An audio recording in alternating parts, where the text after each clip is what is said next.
Every plan for sending people to Mars revolves around a central question. How can they arrive safely? Vast sums of money are invested in heat shields, radiation protection, complex landing systems, and habitats for the surface. Yet, a profoundly different problem keeps NASA engineers awake at night, one that is seldom discussed in public. The most significant danger is not the arrival on Mars, but the departure.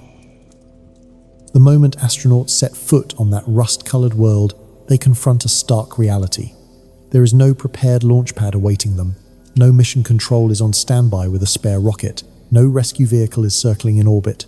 Their only path home is a small, unproven craft that has to generate its own fuel using the Martian atmosphere, lift off from an alien planet, and rendezvous with an orbiting spacecraft, all before a tight launch window closes for good. The narratives we often see about Mars exploration tend to follow the same basic plot. A rocket ignites in a pillar of flame on Earth. The spacecraft then journeys across tens of millions of miles of empty space. This is followed by the climactic entry sequence, with the heat shield glowing incandescently and the parachute unfurling in the thin air. Retro rockets fire just moments before the vehicle touches down. The scene then shifts to mission control, where teams erupt in cheers and tears of relief. Humanity has reached another world.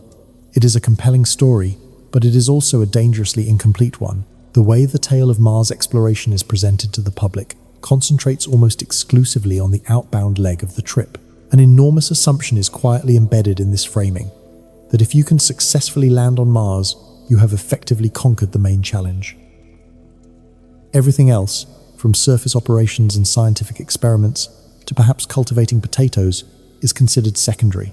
The return journey is often treated as a mere afterthought, a simple reversal of the trip there, something that will naturally fall into place once the difficult part is over. NASA engineers understand this perspective is fundamentally flawed. The most difficult part is not reaching Mars. The technology for interplanetary travel is already in hand, validated by decades of robotic missions. The Curiosity rover, for instance, landed in 2012 using a sky crane maneuver so bold it felt like science fiction. The Perseverance rover accomplished the same feat with even more accuracy in 2021. We have the knowledge to traverse interplanetary space, to endure the atmospheric entry, and to land heavy payloads on the Martian surface within predictable engineering limits. What we do not know how to do, and what no space agency has ever proven with human-rated equipment, is how to leave Mars and make it back home. This single problem shapes the entire endeavor. The Mars Ascent Vehicle, or MAV, stands as the most critical piece of hardware in any crewed mission architecture. It is simultaneously the least tested, the most constrained by its environment, and the most unforgiving of failure. Nearly every other part of a Mars mission has a direct counterpart in existing spaceflight. We have launched humans from Earth on numerous occasions. We have sustained crews in space for more than a year aboard the International Space Station. We have landed robotic probes on Mars time and again. However, launching humans from the surface of another planet for a return to Earth has never been accomplished. It has not even been attempted.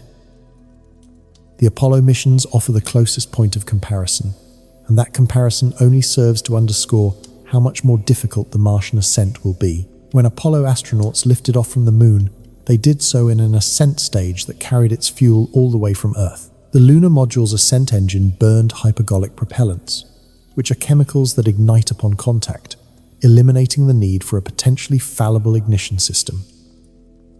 The Moon is without an atmosphere, so the vehicle faced no aerodynamic drag. The command module was waiting in lunar orbit, just 60 miles above the surface, allowing the entire rendezvous to be completed in a few hours.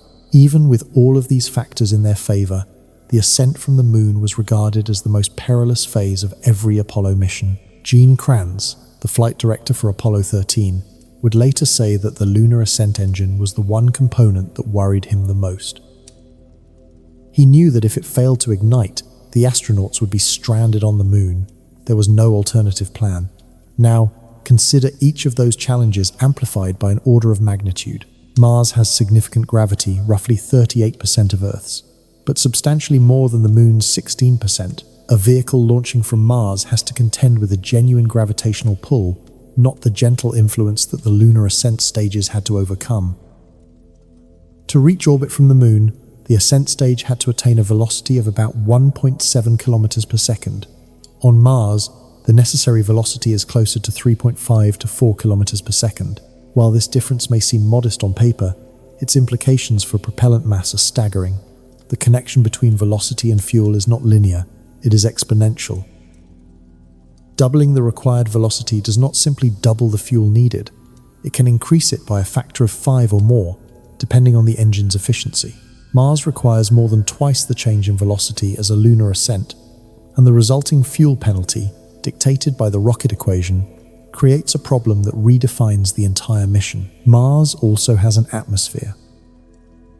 At first, this might seem like an advantage, suggesting the vehicle could use aerodynamic lift during its climb, much like an airplane on Earth. But it provides no such benefit. The Martian atmosphere has a density of roughly 1% of Earth's at sea level. This is just thick enough to generate considerable aerodynamic drag during ascent, forcing the vehicle to push through resistant air that slows it down and consumes extra fuel. At the same time, it is far too thin to produce any meaningful lift or to allow aerodynamic control surfaces to operate effectively. In essence, the atmosphere creates penalties without offering any advantages, making it the worst of both worlds. To place that atmospheric density into context, consider what 1% of Earth's atmosphere feels like. At sea level on our planet, atmospheric pressure is around 1,013 millibars. On the surface of Mars, the average pressure is approximately 6 millibars. This is less than the pressure at the summit of Mount Everest and lower than the pressure at the cruising altitude of commercial airliners. A person standing on the Martian surface without a pressure suit would suffer something akin to explosive decompression. The air is present, and its effects can be seen in dust devils and cloud formations, but it is so tenuous that it occupies a strange middle ground between a vacuum and a true atmosphere, too substantial to be ignored during a rocket launch, yet too thin to be of any use. The sheer distances involved greatly compound the difficulty of the mission. The Earth return vehicle is planned to orbit Mars at an altitude of several hundred kilometers. From the surface, the Ascent vehicle must climb to that height, precisely match the orbital velocity of the waiting spacecraft, and then perform a complex rendezvous and docking sequence. This all has to be accomplished while operating on a world where the speed of light introduces a communication delay of between 4 and 24 minutes, depending entirely on the alignment of the planets. When Mars is on the near side of its orbit in relation to Earth, signals require about 4 minutes to travel each way, but when the two planets are on opposite sides of the Sun, that delay can stretch to more than 20 minutes. In either situation, it is impossible for ground controllers on Earth to fly the vehicle in real time. Any command sent from Houston takes minutes to reach Mars, and the vehicle's response requires the same amount of time to travel back. By the moment controllers can see what has occurred, the event is long over. The vehicle is therefore required to operate either with full autonomy or be piloted by the crew with only minimal external assistance. It is useful to compare this with how rendezvous procedures are handled in Earth orbit. As a Soyuz capsule makes its approach to the International Space Station, ground controllers are able to monitor its progress nearly instantaneously, with communication lags that are measured in mere milliseconds. A worldwide network of radar tracking stations provides a continuous stream of data on the vehicle's positions.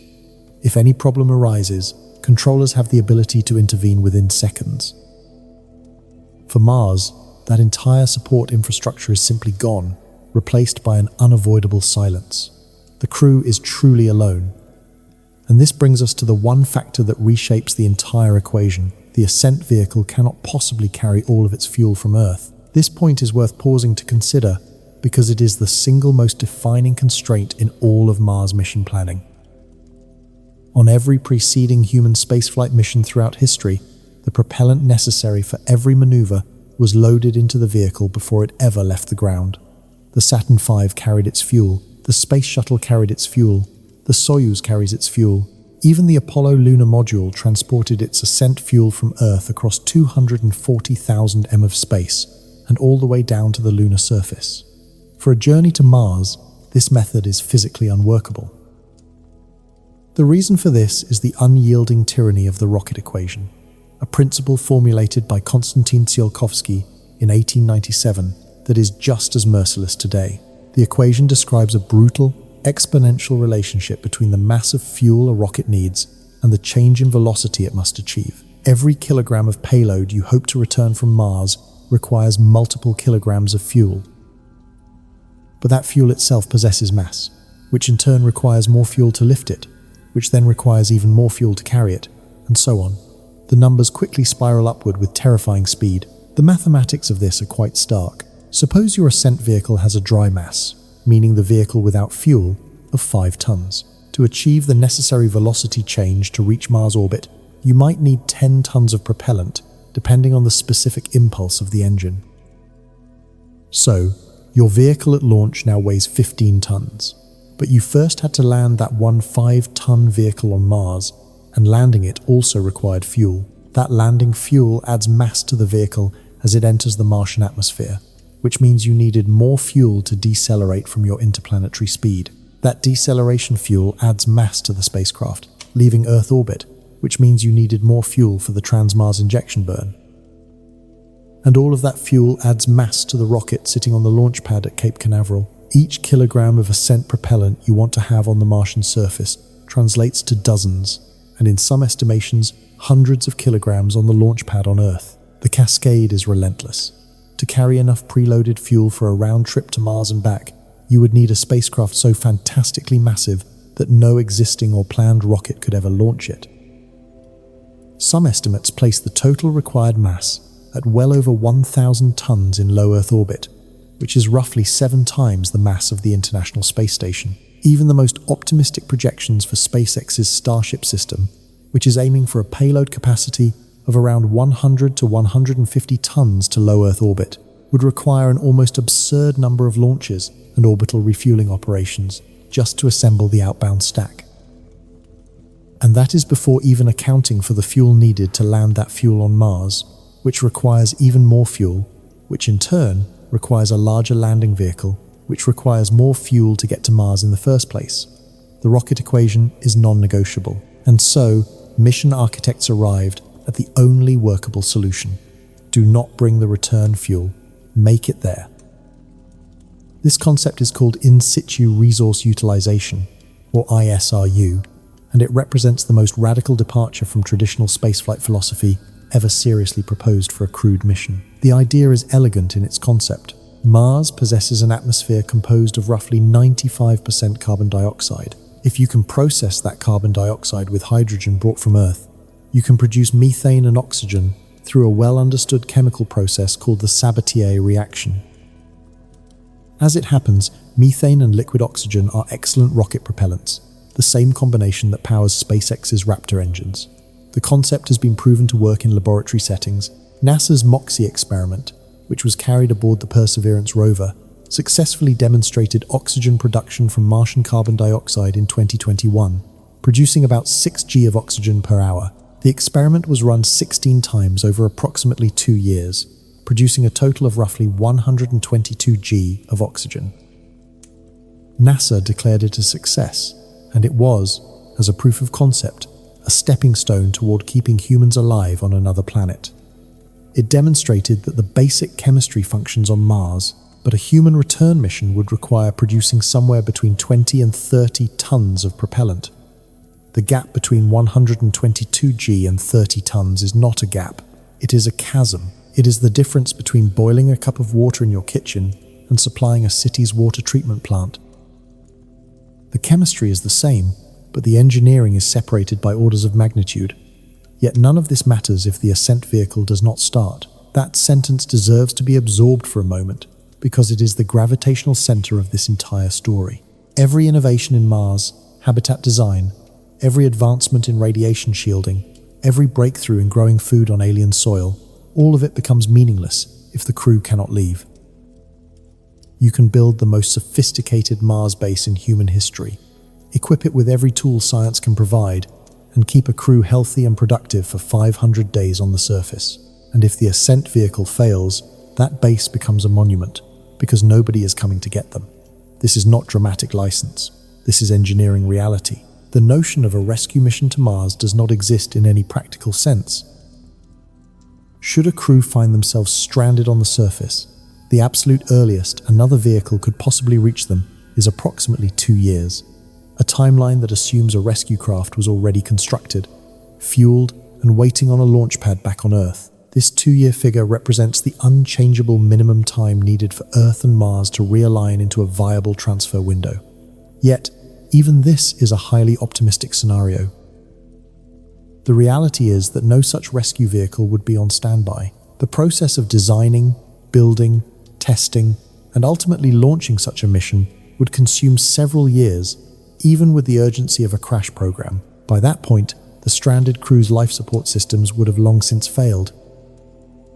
The habitat's food stores would be exhausted, its water recycling capabilities would cease to function, and the carbon dioxide scrubber cartridges and finite oxygen supply would be completely depleted. This profound isolation stands in stark contrast to operations closer to home. The International Space Station can receive supplies in a matter of days from multiple vehicles operated by several nations. A crew in low Earth orbit has the ability to return to the planet within hours aboard a Soyuz capsule. Even the Apollo astronauts, at their farthest point from home, were only ever 3 days away from Earth. When something went wrong, as it famously did during the Apollo 13 mission, there was a tangible possibility of bringing the crew back alive. For a Mars crew, home is months away even under ideal conditions. In the worst circumstances, they are simply and irretrievably lost. To fully grasp this critical bottleneck, it is helpful to examine the complete sequence of a Mars mission, which reveals exactly where the greatest challenges lie. The first phase involves departure from Earth. A crew would launch during a specific transfer window that occurs roughly every 26 months, when the two planets are in a favorable alignment. This window is neither optional nor flexible. Missing it means the crew must wait more than 2 years for the next opportunity.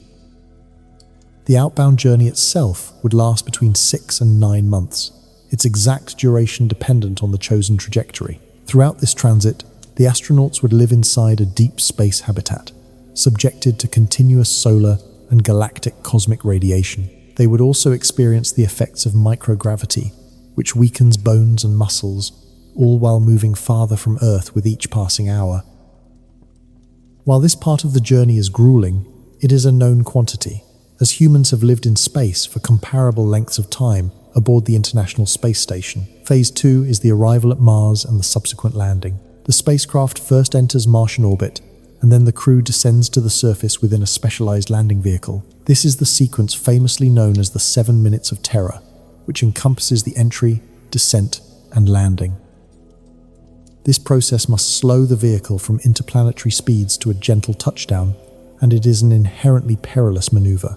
The thinness of the Martian atmosphere creates an extremely narrow corridor for success.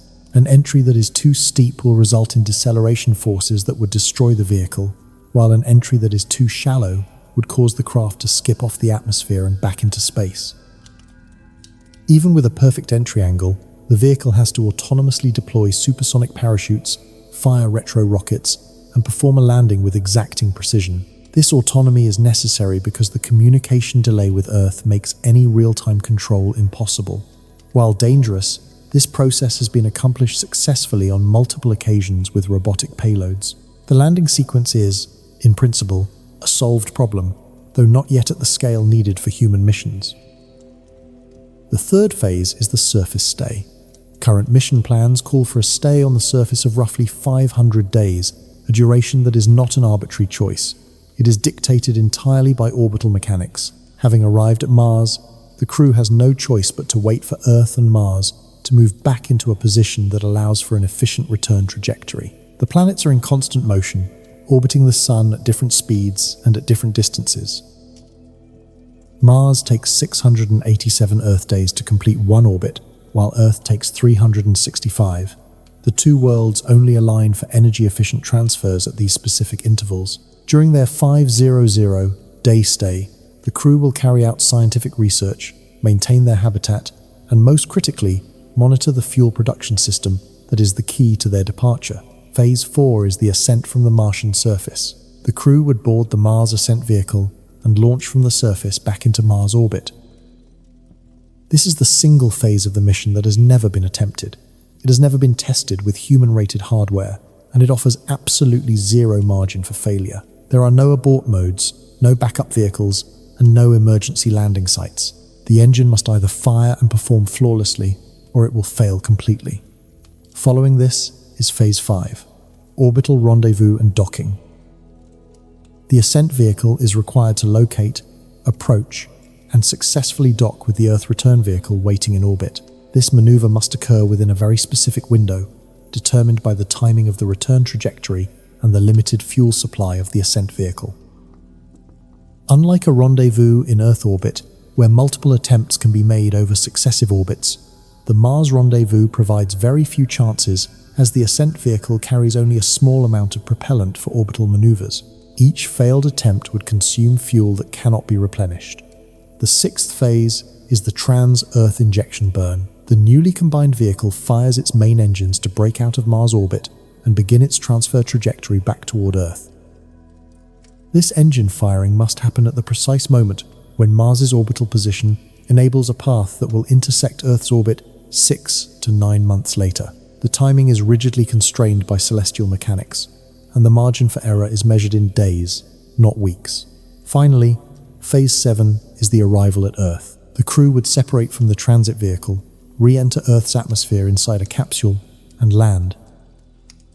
This final stage relies on technology derived from existing capsule re-entry systems and, while still carrying risk, represents the most mature and well-understood segment of the entire mission profile. When one examines that sequence carefully, a clear pattern emerges. Phases 1, 2, 3, and 7 all have some form of precedent. They are not identical to what has been done before. Landing humans on Mars will be substantially more difficult than landing robots, but the fundamental physics and engineering principles have been demonstrated. In stark contrast, Phases 4, 5, and 6 have no precedent whatsoever for a crewed mission at Mars. There is zero prior experience. These three phases collectively constitute the return problem, and together they create the most complex chain of dependent events ever conceived in the history of human spaceflight. Each phase is absolutely contingent on the one that came before it. A crew cannot dock with the return vehicle if they fail to reach orbit. They cannot reach orbit if the ascent engine does not fire correctly. The ascent engine cannot fire if the necessary fuel was not produced on the surface. And the fuel cannot be produced if the in-situ resource utilization system did not function as planned. Every single link in this critical chain must hold, as there is no alternative or workaround should any one of them break. The Martian atmosphere itself adds another layer of difficulty to the ascent, a topic for later examination. For now, the crucial point is this. The ascent vehicle must power through an atmosphere that slows it down, yet fails to provide any of the useful aerodynamic control that launches from Earth depend upon. On Mars, the engines alone are responsible for every aspect of steering, and the wind introduces another layer of complexity. The planet's dust storms can generate winds that travel faster than 100 kilometers per hour. While the thin atmosphere ensures these winds possess far less kinetic energy than they would on Earth, their influence is still significant during the first critical seconds of ascent, when the vehicle is moving slowly and is most susceptible to being pushed from its intended path. Here on Earth, launches are frequently postponed due to weather conditions. On Mars, however, the departure window dictates the entire schedule, and that window remains fixed regardless of any ongoing dust storms. Then there is the challenge of the dust itself. The Martian surface is covered in fine particles of iron oxide, essentially rust, with a grain size measured in micrometers, making it even finer than talcum powder. This dust finds its way into everything. It blankets solar panels, which diminishes their power output. It can clog essential filters, causing a degradation of air processing systems. Through electrostatic charge, it adheres to every available surface, accumulating in layers that are difficult to remove. The Viking landers first documented this dust accumulation back in the 1970s. The Spirit and Opportunity rovers contended with it for years. More recently, the InSight lander was effectively shut down by it in 2022 after dust buildup reduced its solar panel output below the minimum threshold for operation. During a surface stay of 500 days, Martian dust will unavoidably infiltrate the ascent vehicle systems, despite the use of protective covers, sealed compartments, and every other mitigation strategy engineers can conceive. Every valve, every seal, Every electrical connector and every sensor within the MAV must operate perfectly after being situated on the Martian surface for well over a year. This long duration exposes the vehicle to extreme temperature swings, which can range from negative 130 degrees C at night to a relatively mild 20 degrees C during the day in the equatorial regions. That represents a daily thermal range of 150 degrees, a cycle that repeats hundreds of times, stressing materials, causing joints to expand and contract, and inducing fatigue in every single component. The entire mission hinges on that one: launch off Mars. The Ascent Vehicle is required to survive the harsh Martian environment for the full duration of the surface stay, to maintain the integrity of its propellant tanks, and to keep its engine components free from any contamination. Following that, it must perform without a single flaw on its first and only attempt. There is no second chance, no backup vehicle, and no possibility of a rescue from orbit. There is only the crew, the vehicle, and the Martian sky. The popular narrative of Mars exploration centers on the excitement of arrival, the first footprint in the regolith, the planting of the first flag, and the first words spoken on another world.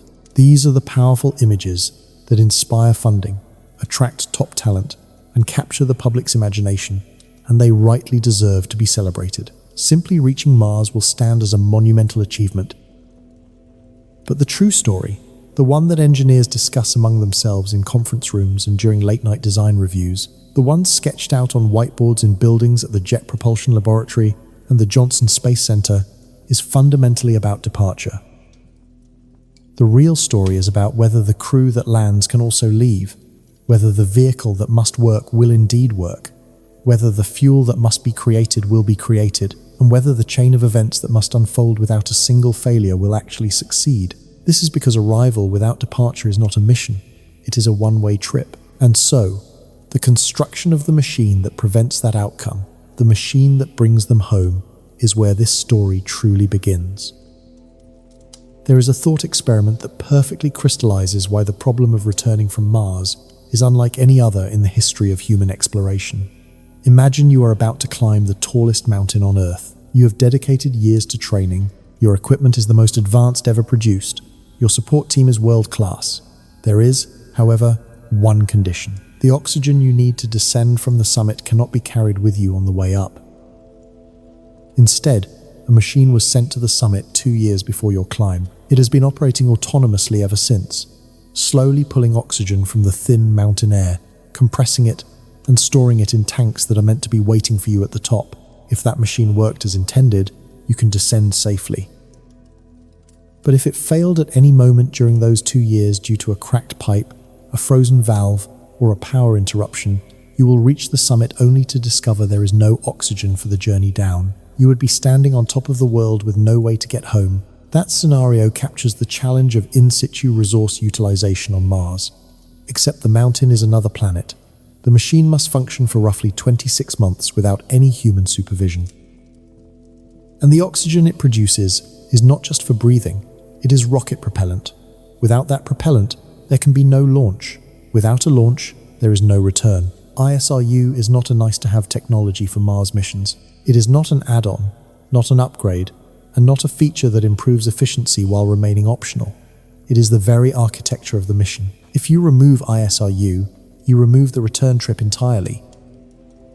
No serious Mars mission plan from any space agency or private company proposes to carry all the necessary return fuel from Earth. A previous segment explained why the rocket equation makes this physically impossible without designing a vehicle so massive it could never be assembled, launched, or landed. The fuel must be manufactured on Mars from Martian resources. The lives of the crew will depend on that manufacturing process being successful. The chemistry itself is very well understood. The Sabatier reaction, discovered by French chemists Paul Sabatier and Jean-Baptiste Senderenz in 1897, combines carbon dioxide with hydrogen in the presence of a nickel catalyst at temperatures between 300 and 400 degrees C. The products of this reaction are methane and water. The process is exothermic, which means it releases heat, a characteristic that is thermodynamically favorable. In essence, the reaction wants to happen. Provided the right conditions, it proceeds readily and produces consistent yields. In a laboratory on Earth, it works in a reliable and predictable manner. Chemical engineers have been operating Sabatier reactors in industrial settings for more than a century. The reaction is used in the atmosphere scrubbing systems of submarines, in industrial hydrogen purification, and in experimental carbon capture processes. There is nothing particularly exotic about the chemistry involved. Mars itself provides the carbon dioxide. The Martian atmosphere, as thin as it is, consists of approximately 95.3% carbon dioxide, with the remainder being mostly nitrogen and argon, along with trace amounts of oxygen, carbon monoxide, and water vapor. An ISRU system would intake this atmospheric gas through a compressor, filter out the ever-present dust particles, and then feed the cleaned carbon dioxide into the Sabatier reactor. The process also requires hydrogen as a reactant. In most foundational mission plans, the required hydrogen has to be transported all the way from Earth. This essential element is stored either as a cryogenic liquid at an incredibly cold -253 degrees Celsius, or is bound chemically within a more stable material. Examples include water or a special metal hydride, which can be heated to release the hydrogen gas. While shipping hydrogen from Earth imposes a considerable mass penalty on the mission, it is a far more manageable burden than attempting to carry the fully manufactured propellant. The key is that a raw ingredient is being sent, not the finished product, and the resulting mass savings are significant enough to make the entire mission architecture viable. Some more forward-looking ISRU concepts even imagine doing away with this Earth-supplied hydrogen entirely. Mars is known to possess immense deposits of subsurface water ice, a fact that has been confirmed by orbital radar instruments on the Mars Reconnaissance Orbiter and was witnessed firsthand by the Phoenix lander in 2008. If this ice could be successfully excavated, melted down, and then split into hydrogen and oxygen through electrolysis, the whole propellant manufacturing process could be sustained using only Martian resources. A mission would then only need to land the processing plant, not the raw materials. While this is a compelling vision for the future, it remains an unproven one. Mining ice on Mars would first demand precise knowledge of its location, depth, and level of purity at a specific landing site. It would necessitate excavation machinery capable of functioning under Martian gravity and within its extreme temperature ranges. Furthermore, it would require heating and purification systems to transform what is likely dirty ice, mixed with Martian regolith and perchlorates, into the clean water needed for electrolysis. Every additional step introduced into this sequence represents another potential point of failure. Consequently, for mission planning in the nearer term, the majority of designs assume the use of hydrogen from Earth, viewing it as the more reliable choice and accepting the cost in mass as a trade-off for lower operational complexity. The Sabatier reaction yields both methane and water. In this propellant combination, the methane serves as the fuel. To complete the pair, an oxidizer is also necessary, which in this case is liquid oxygen. This can be generated by performing electrolysis on the very water produced by the Sabatier reaction.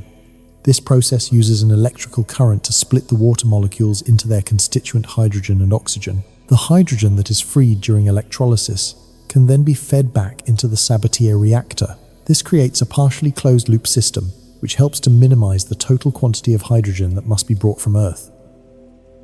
An alternative pathway to producing liquid oxygen involves the direct electrolysis of carbon dioxide, an approach successfully tested by NASA's MOXIE experiment aboard the Perseverance rover. MOXIE employed solid oxide electrolysis cells that operated at temperatures near 800 degrees Celsius, breaking carbon dioxide molecules apart into oxygen and carbon monoxide.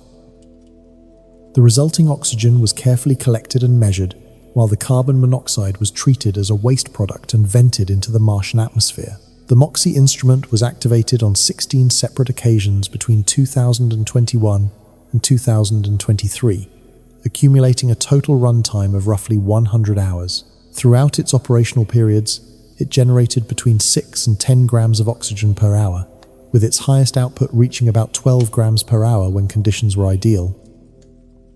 Across its entire functional lifespan, MOXIE produced a total of approximately 122 grams of oxygen. To put that into perspective, this is about the amount a small dog breathes over 10 hours, or what a single astronaut might consume through normal breathing in 5 to 6 hours.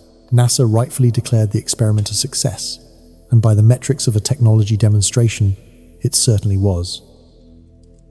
MOXIE established that the electrochemical process is effective on Mars within the Martian atmosphere using Martian carbon dioxide. This confirmation was of genuine scientific value, and it is here that the challenge of scale becomes profoundly apparent.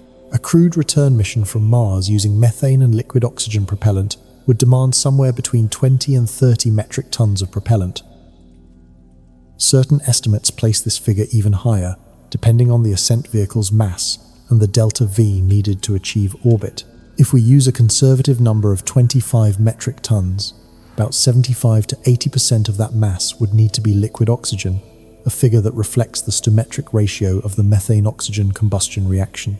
This translates to a requirement of roughly 18 to 20 tons of liquid oxygen and 5 to 7 tons of liquid methane. MOXIE produced a grand total of 122 grams over 2 years.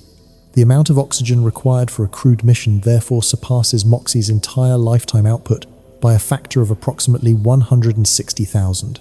This is not an issue of simply constructing a slightly larger version of the same device. It is a challenge of scaling up an experimental apparatus by 5 orders of magnitude, while also demanding that it operate autonomously, continuously, and with no maintenance for several years on the surface of another world. A full-scale propellant production facility would be a substantial industrial installation. Current projections suggest the processing equipment alone would have a mass between 1 and 2 tons. This figure does not yet account for the power system, hydrogen storage, propellant tanks, thermal management hardware, or the necessary structural supports. The complete ISRU package, ready for deployment on Mars, would likely have a mass between 4 and 8 tons, representing a large portion of a Mars lander's total payload capacity. It would also demand between 25 and 40 kilowatts of continuous electrical power. That is comparable to the power consumed by 10 average American homes, running simultaneously, around the clock, every day, for more than 2 years. On Mars, where the closest power plant is on another planet, the power source itself becomes a critical engineering problem that branches into its own complex set of dependencies. 2 principal options are available, and each comes with considerable disadvantages. Solar power represents the most direct approach. The technology of photovoltaic panels converting sunlight into electricity is well established for space missions. However, Mars receives only about 43% of the solar energy that reaches Earth, a consequence of its greater orbital distance from the Sun, approximately 140 million miles compared to Earth's 93 million. This fact alone immediately reduces the available power by more than half. Then, one must account for atmospheric absorption and scattering, which diminish the energy that actually reaches the surface. Finally, there is the problem of dust. The issue of Martian dust is not a theoretical concern. It is a documented, measured, and relentless reality. The InSight lander, for instance, saw its solar panel output diminish from about 600 watts upon landing to less than 300 watts over a 2-year period as dust settled on its arrays. The Spirit and Opportunity rovers encountered similar degradation, although Opportunity was fortunate to benefit from sporadic wind events that helped to partially clear its panels. As of now, no dependable mechanism exists for cleaning solar panels on Mars at an industrial scale. An in-situ resource utilization plant that depends on solar power must confront a fundamental dilemma.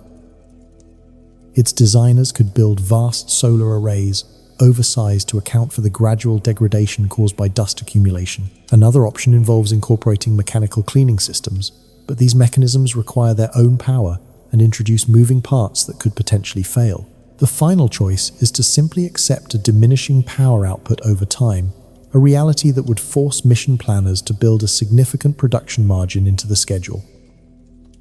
A far more acute threat, however, is posed by Martian dust storms. The planet experiences regional storms capable of lasting for weeks, reducing the sun's incoming energy to a mere fraction of its normal intensity. What's more, approximately every 3 Mars years, or about 5.5 Earth years, a global dust storm can arise to shroud the entire planet, cutting surface solar energy by as much as 99% for weeks or even months at a time. The 2018 global dust storm provides a sobering case study. as it effectively concluded the Opportunity rover's mission by denying it the power needed to maintain thermal control over its vital electronics. An ISRU system that relied exclusively on solar power would be forced to shut down during a major storm, leading to a loss of weeks or months of precious production time that the mission schedule might not be able to accommodate. Nuclear power, in contrast, avoids the majority of these problems. A small fission reactor operates with indifference to sunlight, dust, storms, or the time of day. It provides a steady and predictable output of power that does not degrade with dust, build-up, or seasonal changes. NASA's Kilopower project, tested in 2018 at the Nevada National Security Site, successfully demonstrated a prototype fission reactor. This unit used a uranium-235 core and was capable of generating up to 10 kilowatts of electrical power. The reactor employed Stirling engines to convert heat into electricity, and during its final test, it operated continuously for 28 hours, a brief but encouraging demonstration of the technology. The challenge, however, is that no nuclear reactor has ever been operated on the surface of another planet. While the Curiosity and Perseverance rovers both use radioisotope thermoelectric generators, or RTGs, these are not reactors. RTGs generate heat from the natural decay of plutonium-238, producing a modest amount of power, roughly 110 watts, through a passive process, not through controlled fission. A fission reactor is a fundamentally different kind of system, involving a controlled chain reaction, moving parts within its power conversion system, and thermal management requirements that would all need to function flawlessly in the Martian environment. Deploying such a system on Mars would necessitate autonomous startup and operation, active cooling systems to dissipate heat, and extensive radiation shielding to protect both nearby equipment and the future crew. Adding another layer of complexity are the regulatory and political challenges associated with launching fissile material from Earth. This is not an insurmountable obstacle, as RTGs have flown on dozens of missions, but scaling up to a fission reactor for a planetary surface application is an undertaking that no space agency has yet attempted. It is the timeline, however, that makes this entire proposition so terrifying.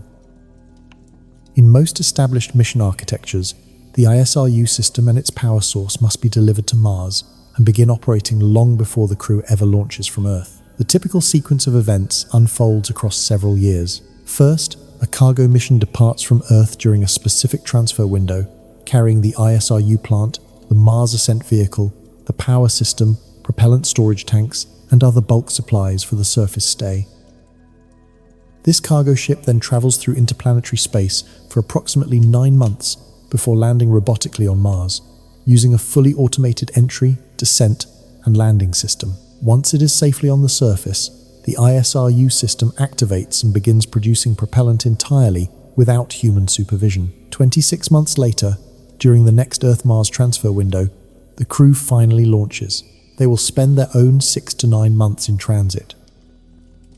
By the time the astronauts touch down on the Martian surface, the ISRU system will have already been operating for about 2.5 years. During that extended period, the system must have successfully produced and stored enough propellant for the crew's return trip to Earth. The astronauts will, of course, verify the propellant's quantity and quality after they land, but the fundamental commitment was made long before.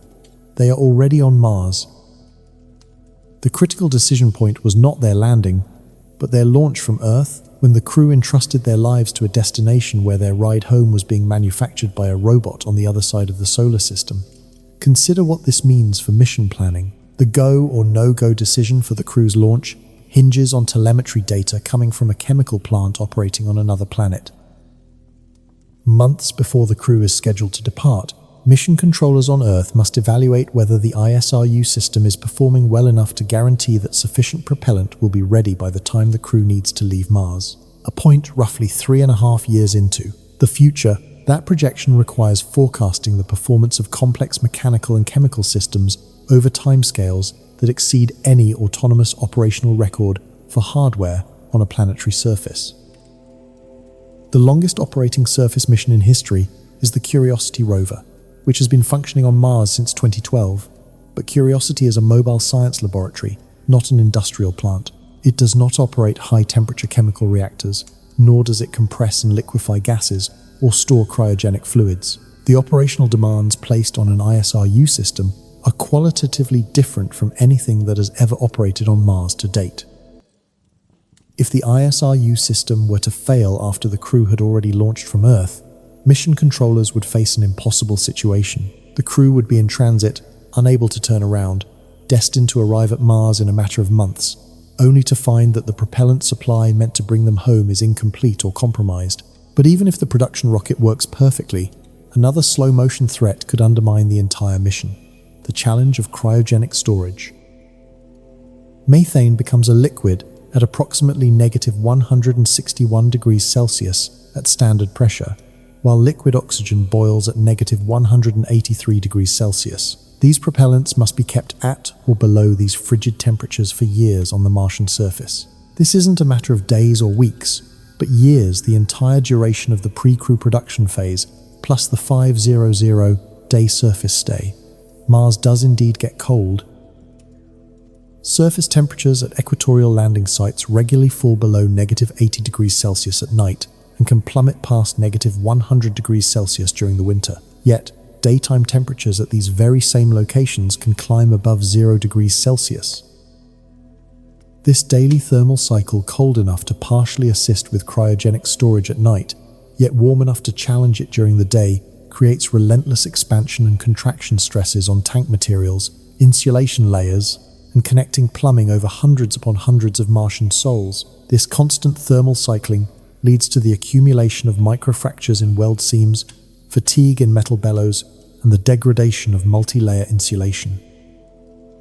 These are all predictable, long-term effects that terrestrial cryogenic engineers manage through routine inspection and maintenance, a process that will not be an option for a robotic system on Mars. On the surface of Mars, there is no one to perform an inspection, and no one is available for maintenance. This reality remains until a crew arrives, but by that point, significant damage may have already occurred. Perhaps the most cruel of all failure modes would be a slow leak. An ISRU system could seem to be functioning perfectly, generating propellant at its designated rate. The storage tanks might appear nominal in all the telemetry data transmitted back to Earth. Even the tank pressure readings could stay within their expected parameters, simply because the rate of the leak is slow enough that ongoing production effectively masks the loss. However, if methane or oxygen is gradually venting into the Martian atmosphere, seeping out through a degraded seal or a hairline fracture at a rate too low to set off any alarms, the crew might arrive to discover their return tanks are only partially full. They could find them at 80%, or maybe 70%, which would be enough propellant for a partial ascent that could reach the upper atmosphere before the engines starve, but it would not be enough to achieve the necessary orbital velocity to rendezvous with their waiting return vehicle. A related thermal challenge is the phenomenon of boil-off, which is functionally the cousin of a physical leak. Even when using excellent insulation, and modern multi-layer insulation systems are remarkably effective, some amount of thermal energy will unavoidably transfer through the tank walls and into the cryogenic propellant. This influx of energy causes a small fraction of the liquid to vaporize into gas, which in turn increases the pressure inside the tank. For applications on Earth, this boil-off gas is typically either vented away or reliquefied using active refrigeration systems known as cryocoolers. On Mars, however, venting means wasting precious propellant. Reliquefaction, on the other hand, demands power, and that power must be drawn from the same limited energy budget that the ISRU system relies upon. Every single watt directed to the cryocoolers is a watt that cannot be used for producing new propellant. This presents a very real engineering trade-off. Mission planners are forced to choose between two imperfect options. They can either accept a certain amount of boil-off loss and simply overproduce propellant to compensate, or they can invest in the mass and power requirements of an active refrigeration system that preserves the stored propellant but simultaneously reduces the overall production capacity. Current projections suggest that without any active thermal management, the boil-off rates for methane and oxygen on the Martian surface could consume somewhere between 1 and 5% of the stored propellant each month, with the exact figure depending on tank design and the quality of the insulation. Over a 2.5-year pre-crew production phase, unmanaged boil-off could cause a significant fraction of the manufactured propellant to simply evaporate. This situation makes active cryogenic management essentially mandatory, which means the success of the mission hinges not only on the ISRU chemical plant, but also on a completely separate refrigeration system that must operate continuously right alongside it. To understand the full implications, it is useful to consider a failure scenario that mission planners study with great care, as it shows how this ISRU dependency can create risks that compound in ways traditional spaceflight has never had to confront. Imagine the ISRU system has been operating on Mars for 14 months. All telemetry indicates that its performance is normal. The Sabatier reactor is converting carbon dioxide and hydrogen into methane at the expected rate, while the electrolysis cells are splitting water into oxygen and recycled hydrogen. Propellant production is tracking according to plan, even running slightly ahead of the minimum required timeline. On Earth, the mission controllers are cautiously optimistic. The crew has already launched and is now 6 months into their journey to Mars. At this stage, they are fully committed. The fundamental constraints of trajectory and fuel in interplanetary travel do not allow for reversals.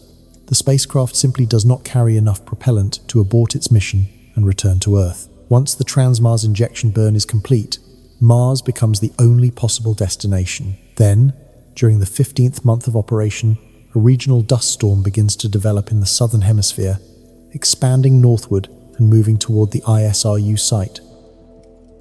This storm is not one of the rare global events that can envelop the entire planet, but it is a substantial system nonetheless.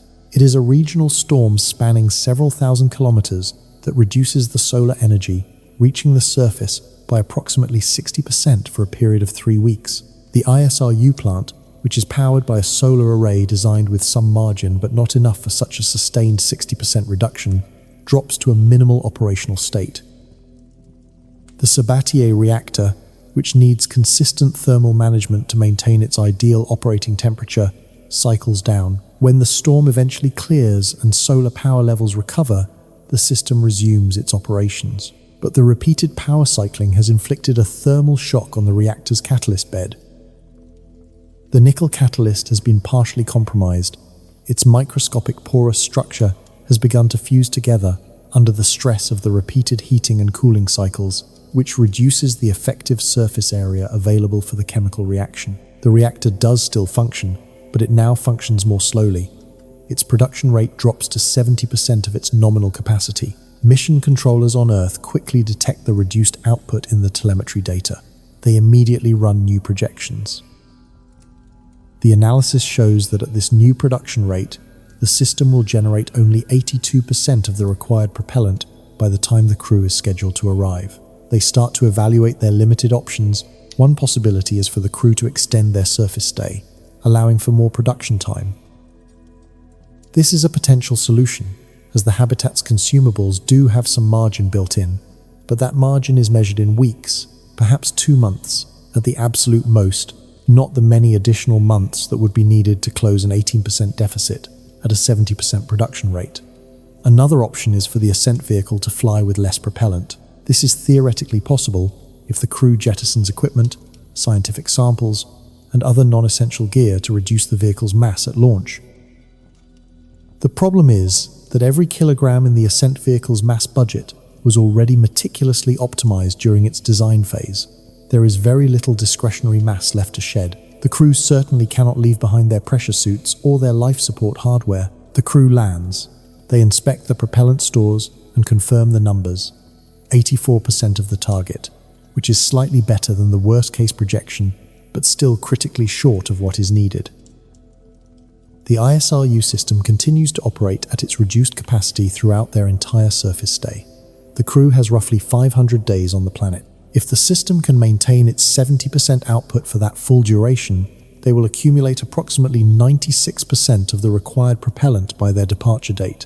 96% might be enough, but only if the ascent trajectory is optimized aggressively.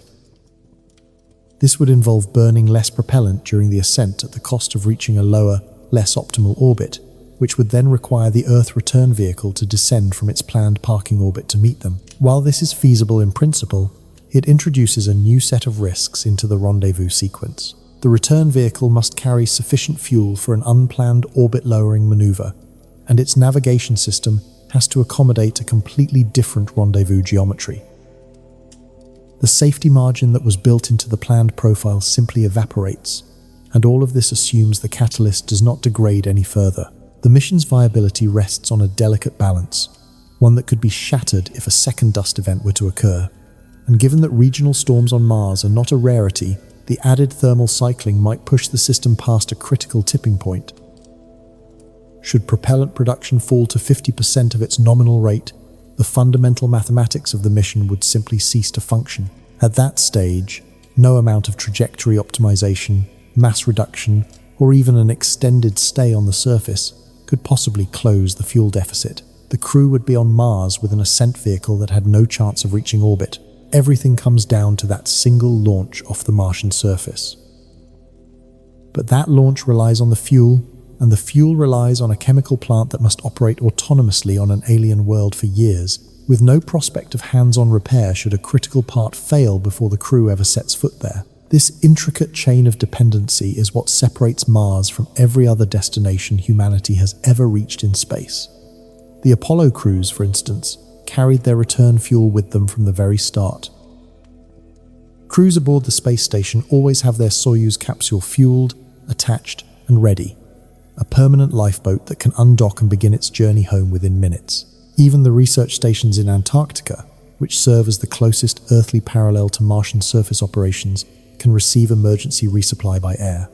Mars, however, offers no such safety net. The ability to return home must be constructed on site, molecule by molecule, from the planet's thin, alien air. To address the risks of in situ resource utilization, some mission designs propose sending redundant systems. Instead of one production plant, they would send two independent ones, each fully capable of meeting the entire propellant requirement on its own. The logic is that if one plant fails, the other can continue its work. This reflects a sound engineering philosophy, as redundancy is the traditional method by which aerospace systems manage risk. We see this in aircraft with their multiple engines, and in spacecraft with their backup computers. The space shuttle famously had 3 separate hydraulic systems. The guiding principle is to never bet the lives of the crew on a single point of failure if it can possibly be avoided. Yet on Mars, redundancy comes with an astronomical price tag. 2 ISRU plants would mean roughly doubling the mass that has to be delivered to the Martian surface. This in turn requires a larger cargo lander, or an additional one, which then necessitates more heavy lift launches from Earth. That leads to more complex orbital assembly or refueling operations, all of which translates into greater cost and a higher risk of schedule delays. The expense for a single cargo delivery to Mars is already measured in the billions of dollars, so doubling the ISRU payload would double a very significant portion of the total mission cost.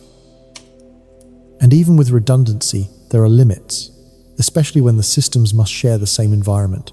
Both plants would be situated on the same patch of Martian ground. Both would draw from the same dusty atmosphere. Both would rely on the same source of solar energy or the same nuclear reactor for power.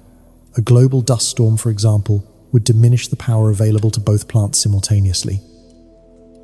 Contamination of the atmospheric intake, perhaps from an unexpectedly corrosive element in the dust or an unforeseen electrostatic effect clogging the filters, could disable both plants at once. A severe seismic event could also inflict simultaneous damage on both installations, and we know that Mars does experience Marsquakes, a fact confirmed by the seismometer on the InSight lander. These are known as common mode failures, where a single external event manages to defeat all redundant systems because they share a common vulnerability. For reliability engineers, this is the ultimate nightmare scenario. They are precisely the kind of failures that are the most difficult to anticipate and the hardest to guard against, as their origins lie not in the hardware itself, but in the environment. The extreme temperatures on Mars pose their own unique challenges for the mechanical parts of an ISRU plant, extending far beyond the problem of cryogenic storage. The Sabatier reactor itself must operate internally at 300 to 400 degrees Celsius, all while the external environment is cycling through its brutal daily temperature swing. This creates immense thermal gradients across the reactor's housing, with a difference of hundreds of degrees separating the hot interior from the frigid Martian night just on the other side of the insulation. At the interface between these hot and cold zones, seals are subjected to differential expansion. Metal components on the hot side expand, while those on the cold side contract. Over the course of hundreds of sols, this relentless stress cycle accumulates, pushing materials closer to fatigue limits that were established in laboratories on Earth, but have never been truly validated within the actual Martian environment. Valves require particular focus, as an ISRU plant contains dozens of them, and every single one represents a potential point of failure. These components control the flow of all gases and liquids throughout the system, from atmospheric intake valves and reactor feed valves to product separation valves and propellant transfer valves. Each one must open and close with perfect reliability, even after being idle in near-vacuum conditions, enduring temperature shifts of 150 degrees and being potentially exposed to Martian dust that has managed to infiltrate past every protective measure. A valve that sticks in the open position would permit an uncontrolled flow. A valve that sticks closed would bring production to a halt. A valve that develops a leak would waste precious propellant or reactants. On Earth, a stuck valve is a routine maintenance issue. A technician simply replaces it, and operations resume. On Mars, before the crew arrives, that same stuck valve could become a mission-ending event. Here on Earth, industrial chemical plants benefit from regular maintenance. Technicians walk the lines every day, checking for leaks, listening for any unusual sounds, inspecting gauges, and replacing worn parts on a preventive schedule. The entire field of industrial maintenance exists because complex chemical systems will inevitably degrade over time and require human intervention to stay operational. On Mars, prior to the crew's arrival, the ISRU plant must function with no maintenance capability at all. It has to be designed to survive and operate for more than 2 years without a single human hand ever touching it. This demands a degree of autonomous reliability that far surpasses anything demonstrated today, either in industrial practice or in any previous planetary surface operation. The MOXIE experiment successfully showed that the basic electrochemistry works on Mars. That is an accomplishment that should not be understated. It answered a genuine scientific question about whether the specific conditions of the Martian atmosphere would introduce unforeseen complications to the electrolysis process. The answer was that they did not. The chemistry behaved as predicted. But what MOXIE did not demonstrate was the scale, the duration, the autonomous operation, the cryogenic storage, the power management, the resilience to thermal cycling, or the overall system reliability necessary for a life-critical propellant production system. The gap between MOXIE and a flight-ready ISRU plant is comparable to the gap between the Wright brothers' 1-2 second flight at Kitty Hawk and a modern airliner crossing the Atlantic with 300 passengers through a thunderstorm. The underlying principles are what connect them, but the chasm in engineering and reliability is immense. The technological divide separating these two concepts reflects a full century of engineering progress. This distinction, however, becomes entirely irrelevant if the Ascent Vehicle fails to initiate its launch. The ISRU system can be thought of as the supply chain, while the Ascent Vehicle is the machine designed to use the products that supply chain creates. Should that machine fail on the single most critical day of the mission, the one moment it absolutely must perform, the success of the entire supply chain is rendered moot. The propellant would sit unused in its tanks, perfectly produced, safely stored, and chemically pure, while the crew remains on the surface with a full tank and an inert engine, watching their window for departure permanently close. To manufacture the means of your own return from another world is the most audacious wager in the history of human exploration. This isn't because the chemistry involved is uncertain, because it is well understood. It is not because the engineering is theoretically beyond our reach, for it is not. The boldness of the bet lies in the long chain of interconnected systems, each of which must function flawlessly in sequence, for years, without any human maintenance, all within an environment tested only by robotic precursors. This creates a cumulative probability of failure that no prior human mission has ever been asked to accept. It is a wager that the laws of chemistry are the same on Mars as they are on Earth. It is a bet that autonomous systems can function for extended periods without a critical breakdown. It is a gamble that cryogenic propellants can be kept stable in an alien thermal environment without degrading to an unacceptable degree. It is a hope that the production schedule will not be fatally compromised by dust storms. the aging of equipment, or unforeseen conditions that no Earth-based testing could have anticipated. The wager assumes every valve will open, every seal will maintain its integrity, every reactor will hold its temperature, every compressor will spin, and every electrolysis cell will separate its molecules for years on end, without rest, without repair, and without direct human oversight.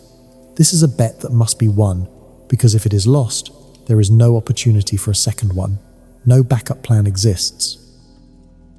There is no alternative stockpile of propellant waiting on another part of the planet or in a different storage facility. There is only the Martian landscape, the thin alien atmosphere, and the machine that must convert that atmosphere into a ticket home. And the crew will have no way of knowing if this enormous bet has paid off until they are already there. An intriguing detail is often absent from mission illustrations and public discussions about Mars. When the astronauts finally board the Mars Ascent Vehicle to leave, they will be entering a spacecraft that has been sitting exposed on the Martian surface for approximately 3 years. For 3 full years, it will have endured ultraviolet radiation that is not filtered by any significant ozone layer. Mars is missing the thick atmospheric shield and protective magnetosphere that guard Earth's surface from the sun's most destructive wavelengths. Here on Earth, the ozone layer absorbs nearly all ultraviolet C radiation and the majority of ultraviolet B. On Mars, however, the entire spectrum of solar ultraviolet light reaches the ground with almost no impedance. This constant radiation breaks down polymers, compromises adhesives, makes rubber seals brittle, and can damage electronic components over time. 3 years of non-stop UV exposure is not a minor environmental concern. It is a profound materials science challenge that has no direct terrestrial parallel for flight-critical hardware at this level of intensity and duration. The vehicle will also have endured 3 years of thermal cycling, shifting between frigid nights and comparatively warmer days. It will have seen 3 years of fine, electrostatically charged dust settling into every crack, coating every seal, and infiltrating every connector that is not perfectly hermetically sealed, and perhaps even some that are. This is because Martian dust particles can be as small as 1 to 2 micrometers, fine enough to work their way past seals that would effectively block contaminants on Earth. This will all happen over 3 years without a single inspection by a certified technician, without one component being replaced, and without a single systems check at full operational power. And after all that, the crew will ask it to perform the most difficult task for which it was ever built. On our own planet, a rocket launch represents the culmination of months of meticulous preparation by thousands of individuals. One only needs to consider the process leading up to a Falcon 9 lifting off from Cape Canaveral. The rocket is assembled inside a climate-controlled integration facility. Each of its stages is moved to the launch pad on a transporter erector, where it is connected to ground support equipment through a network of umbilicals that provide power, data, propellant, and thermal management. The launch pad itself is a sprawling industrial complex, complete with flame trenches, water deluge systems, lightning protection towers, propellant storage farms, high-pressure gas supplies, and redundant communication links to a mission control center. Throughout the countdown, hundreds of sequential verifications are carried out by dozens of specialized engineers. The loading of propellants is overseen by dedicated teams who monitor temperature, pressure, and flow rate data in real time. Any anomaly, regardless of how small, has the potential to trigger a hold in the countdown or a complete scrub of the launch. The vehicle remains in a carefully controlled environment, serviced by ground systems, until the very last seconds before its engines ignite. On Mars, none of this support structure is present. Not a single element of it exists. The Ascent Vehicle must serve as its own launch pad, its own ground support, and its own mission control. The crew will run final checks using whatever onboard diagnostic systems have been integrated into the vehicle, such as internal pressure readings, valve position indicators, battery voltage levels, and guidance system alignment data. But they will have no way to physically inspect the engine's turbo pumps, which spin at tens of thousands of revolutions per minute and rely on microscopic clearances between their rotating and stationary parts. They cannot visually check the inner lining of the combustion chamber for any signs of cracks or erosion. They cannot confirm the integrity of propellant feed lines that are buried deep within the vehicle's thermal protection structure. they are unable to remove a questionable component and replace it with a spare from a nearby storage building because no such building exists. They are forced to trust that the hardware has survived 3 years on Mars and will perform perfectly now, at this one specific moment, on this single attempt. There is no second attempt. No current design for a Mars Ascent vehicle includes a pad abort capability. There is no option to return to a vehicle assembly building to troubleshoot a problem. If the engine fails to ignite, or if it ignites but then shuts down during the ascent, or if a propellant valve becomes stuck in the wrong position, or if a turbo pump bearing seizes from thermal damage accumulated over years of temperature cycles, the crew will be on Mars for the rest of their lives. Let us consider what must happen in the minutes that follow a successful ignition. The demands placed upon this vehicle do not lessen once the engine comes to life. On the contrary, they intensify. As the Ascent vehicle's engine fires, it will spend the first several seconds climbing straight up, gaining altitude to clear the surface and any nearby terrain, including the habitat modules, solar arrays, and ISRU equipment that might surround its launch site. The initial ascent from the Martian surface is a less dramatic event than a launch from Earth. With Mars exerting only 38% of our own planet's gravitational pull, the thrust required to begin the journey skyward is significantly lower.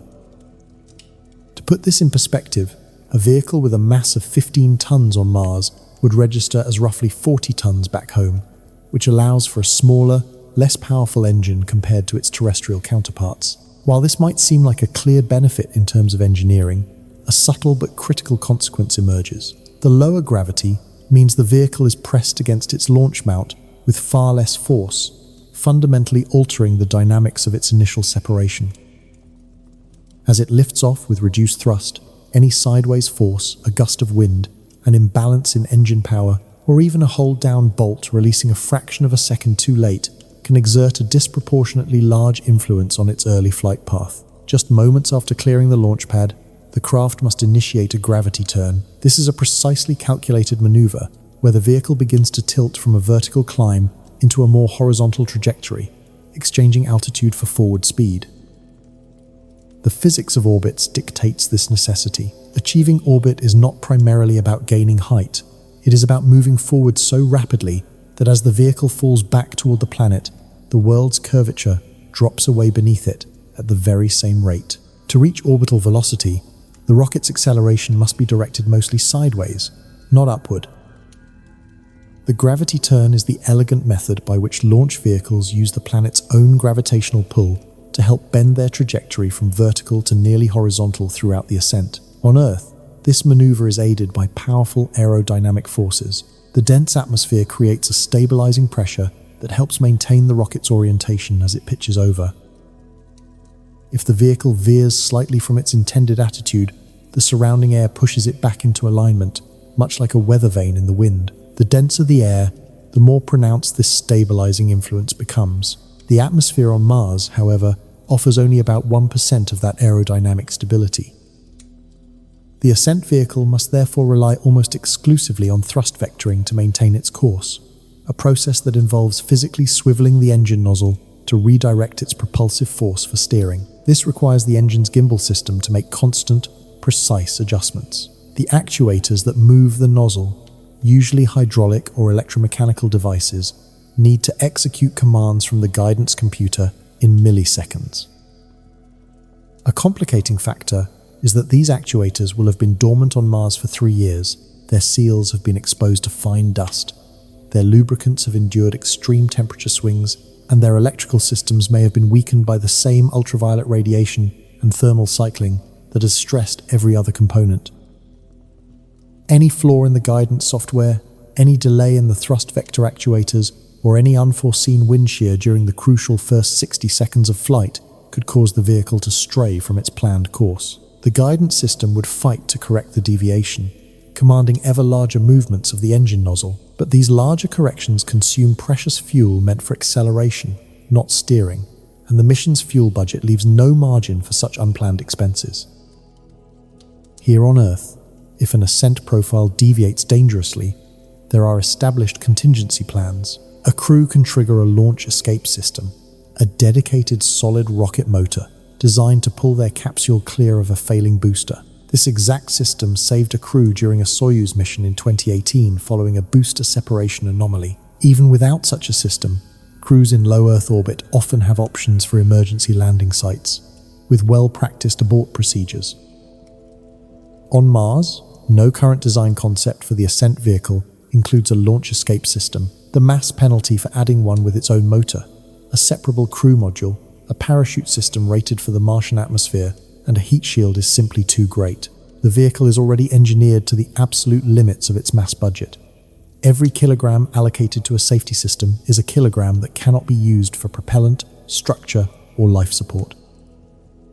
And even if an escape system did exist, it raises a difficult question. Where would the crew go? They cannot simply parachute to a safe landing on the Martian surface without a complete, dedicated landing system. There are no oceans for a splashdown and no pre-positioned recovery teams downrange. From the instant of ignition, the ascent is an irreversible commitment. Every subsequent second must unfold perfectly. The precise target orbit is determined by the overall mission plan, but a typical goal would be a low Mars orbit at an altitude between 200 and 400 kilometers. To enter this orbit, the vehicle must attain a velocity of around 3.5 to 3.8 kilometers per second. For comparison, reaching low Earth orbit demands a speed of approximately 7.8 to 8 kilometers per second. The velocity needed for Mars orbit is less than half of Earth's, a direct reflection of Mars's lower mass and weaker gravity. Still, 3.5 kilometers per second translates to nearly 13,000 kilometers per hour. Reaching this speed requires the engine to perform with unwavering precision for several minutes of continuous powered flight. It must produce its specified thrust without fluctuation from ignition to cutoff. The mixture ratio of fuel and oxidizer must be held constant to guarantee efficient combustion. It must be free of the instabilities that rocket engineers spend years designing against on Earth, such as combustion oscillations, injector erosion, or turbopump cavitation. If the engine's thrust is weaker than anticipated, perhaps due to partially blocked fuel injectors, or because the methane produced by the ISRU process contains trace impurities that alter its properties, or because a turbopump bearing has degraded over time, the vehicle will fail to reach orbital velocity. Instead, it will trace a suborbital ballistic arc, climbing to a peak before falling back toward the Martian surface. There is no possibility of recovery from this outcome. The vehicle has no landing capability. A suborbital flight that does not achieve a stable orbit is not survivable. If that engine falters, the mission concludes at that moment, and we must also consider what happens after the vehicle successfully reaches orbit. Because achieving orbital velocity is a necessary but not sufficient condition for success, the Ascent Vehicle must arrive in the correct orbit, the specific orbital plane where the Earth return vehicle is waiting. This is not a general-purpose destination. The success of the mission hinges on reaching a precisely defined trajectory, a specific path through space characterized by its altitude, its inclination in relation to the Martian equator, and its phase, which represents the vehicle's exact position along that orbital path at any given time. The Apollo program faced a similar requirement for rendezvous, yet the lunar version of this challenge was substantially simpler. The Moon has no atmosphere, the orbit was a consistent 60 miles, and the entire rendezvous procedure was completed within a matter of hours. What truly matters here, however, is a critical difference that we have not yet examined. During the Apollo rendezvous maneuvers, the communication delay between the Moon and Earth was approximately 1.3 seconds in each direction. This minimal lag allowed ground-based tracking stations to determine the positions of both spacecraft with high accuracy and relay updated navigation data in what was essentially real time. If any issues arose, controllers could intervene to assist the crew within seconds. And in the event of a complete rendezvous failure, the command module pilot could have potentially flown down to retrieve the crew, a contingency that was thoroughly studied, even though it was never needed. Around Mars, every single one of these advantages evaporates. The communication delay, which ranges from 4 to 24 minutes each way, becomes most dangerous during the rendezvous. A round-trip signal time of 8 to 48 minutes, when two vehicles are closing at meters per second and the crew needs immediate position updates to execute a docking, is not merely unhelpful, it is entirely irrelevant. By the time Earth-based controllers are able to see what is happening, the event has already concluded. The rendezvous must be carried out autonomously by the onboard computers or manually by the crew using the instruments aboard their own vehicle. Mission Control can offer strategic advice and assist with long-term trajectory planning, but it cannot fly the final approach. This means the Ascent Vehicle must carry its own comprehensive navigation system, one capable of determining its position and velocity in Mars orbit, and then guiding itself to a successful rendezvous. Such a system would likely integrate inertial measurement units, which use gyroscopes and accelerometers to track the vehicle's motion, with star trackers that determine absolute orientation by photographing known star fields. For the terminal approach phase, when the two vehicles are within a few kilometers of each other, a proximity sensor system like radar or LiDAR would be essential. Each of these vital systems faces specific challenges after spending 3 years on the Martian surface. Inertial measurement units are known to drift over time, as their gyroscopes accumulate small angular errors that, if left uncorrected, can compound into significant navigation inaccuracies. On Earth, these IMUs are regularly calibrated against external references. On Mars, the vehicle's IMU would need to be calibrated using data from the star tracker just before launch, a process that requires the star tracker to function perfectly.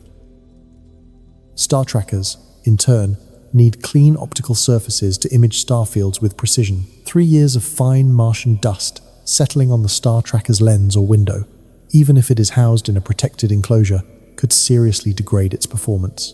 If the star tracker cannot achieve a precise fix, the IMU calibration is compromised, meaning the initial navigation state at launch already contains errors that will propagate throughout the entire ascent and rendezvous sequence. The rendezvous itself follows a carefully choreographed sequence that has been refined through decades of experience with orbital mechanics. The Ascent Vehicle reaches an initial orbit that is intentionally lower than the Earth return vehicle's parking orbit. In a lower orbit, the Ascent Vehicle moves faster, a counterintuitive consequence of physics, where objects closer to a gravitational body orbit at higher velocities. This allows the Ascent Vehicle to gradually overtake the Earth return vehicle. When the geometry is correct, the Ascent Vehicle performs a series of phasing burns, which are small engine firings that raise its orbit incrementally, matching first the altitude and then the phase of the target vehicle.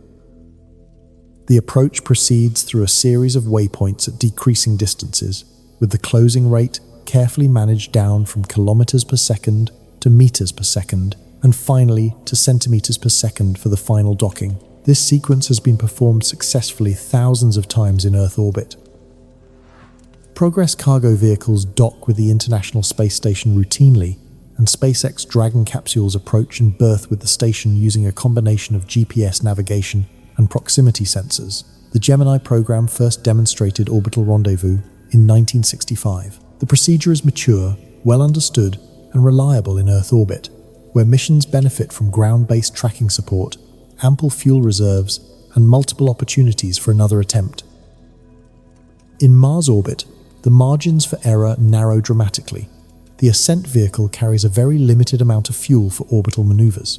Its propellant was budgeted for the ascent burn and the rendezvous sequence, with reserves measured in single-digit percentages above the nominal requirement. Every phasing burn, every correction maneuver, and every unplanned adjustment consumes propellant from a finite supply that cannot be replenished.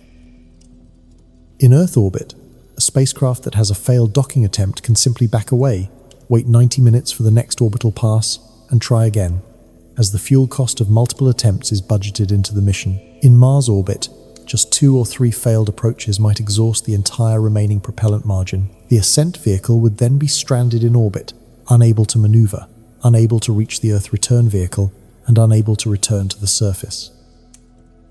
This scenario, with the crew alive in Mars orbit but unable to dock, is in some respects worse than being stranded on the planet.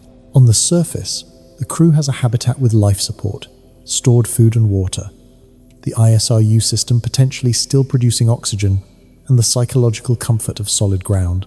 In Mars orbit, they would have only a small ascent vehicle with a life support capacity measured in days, not months.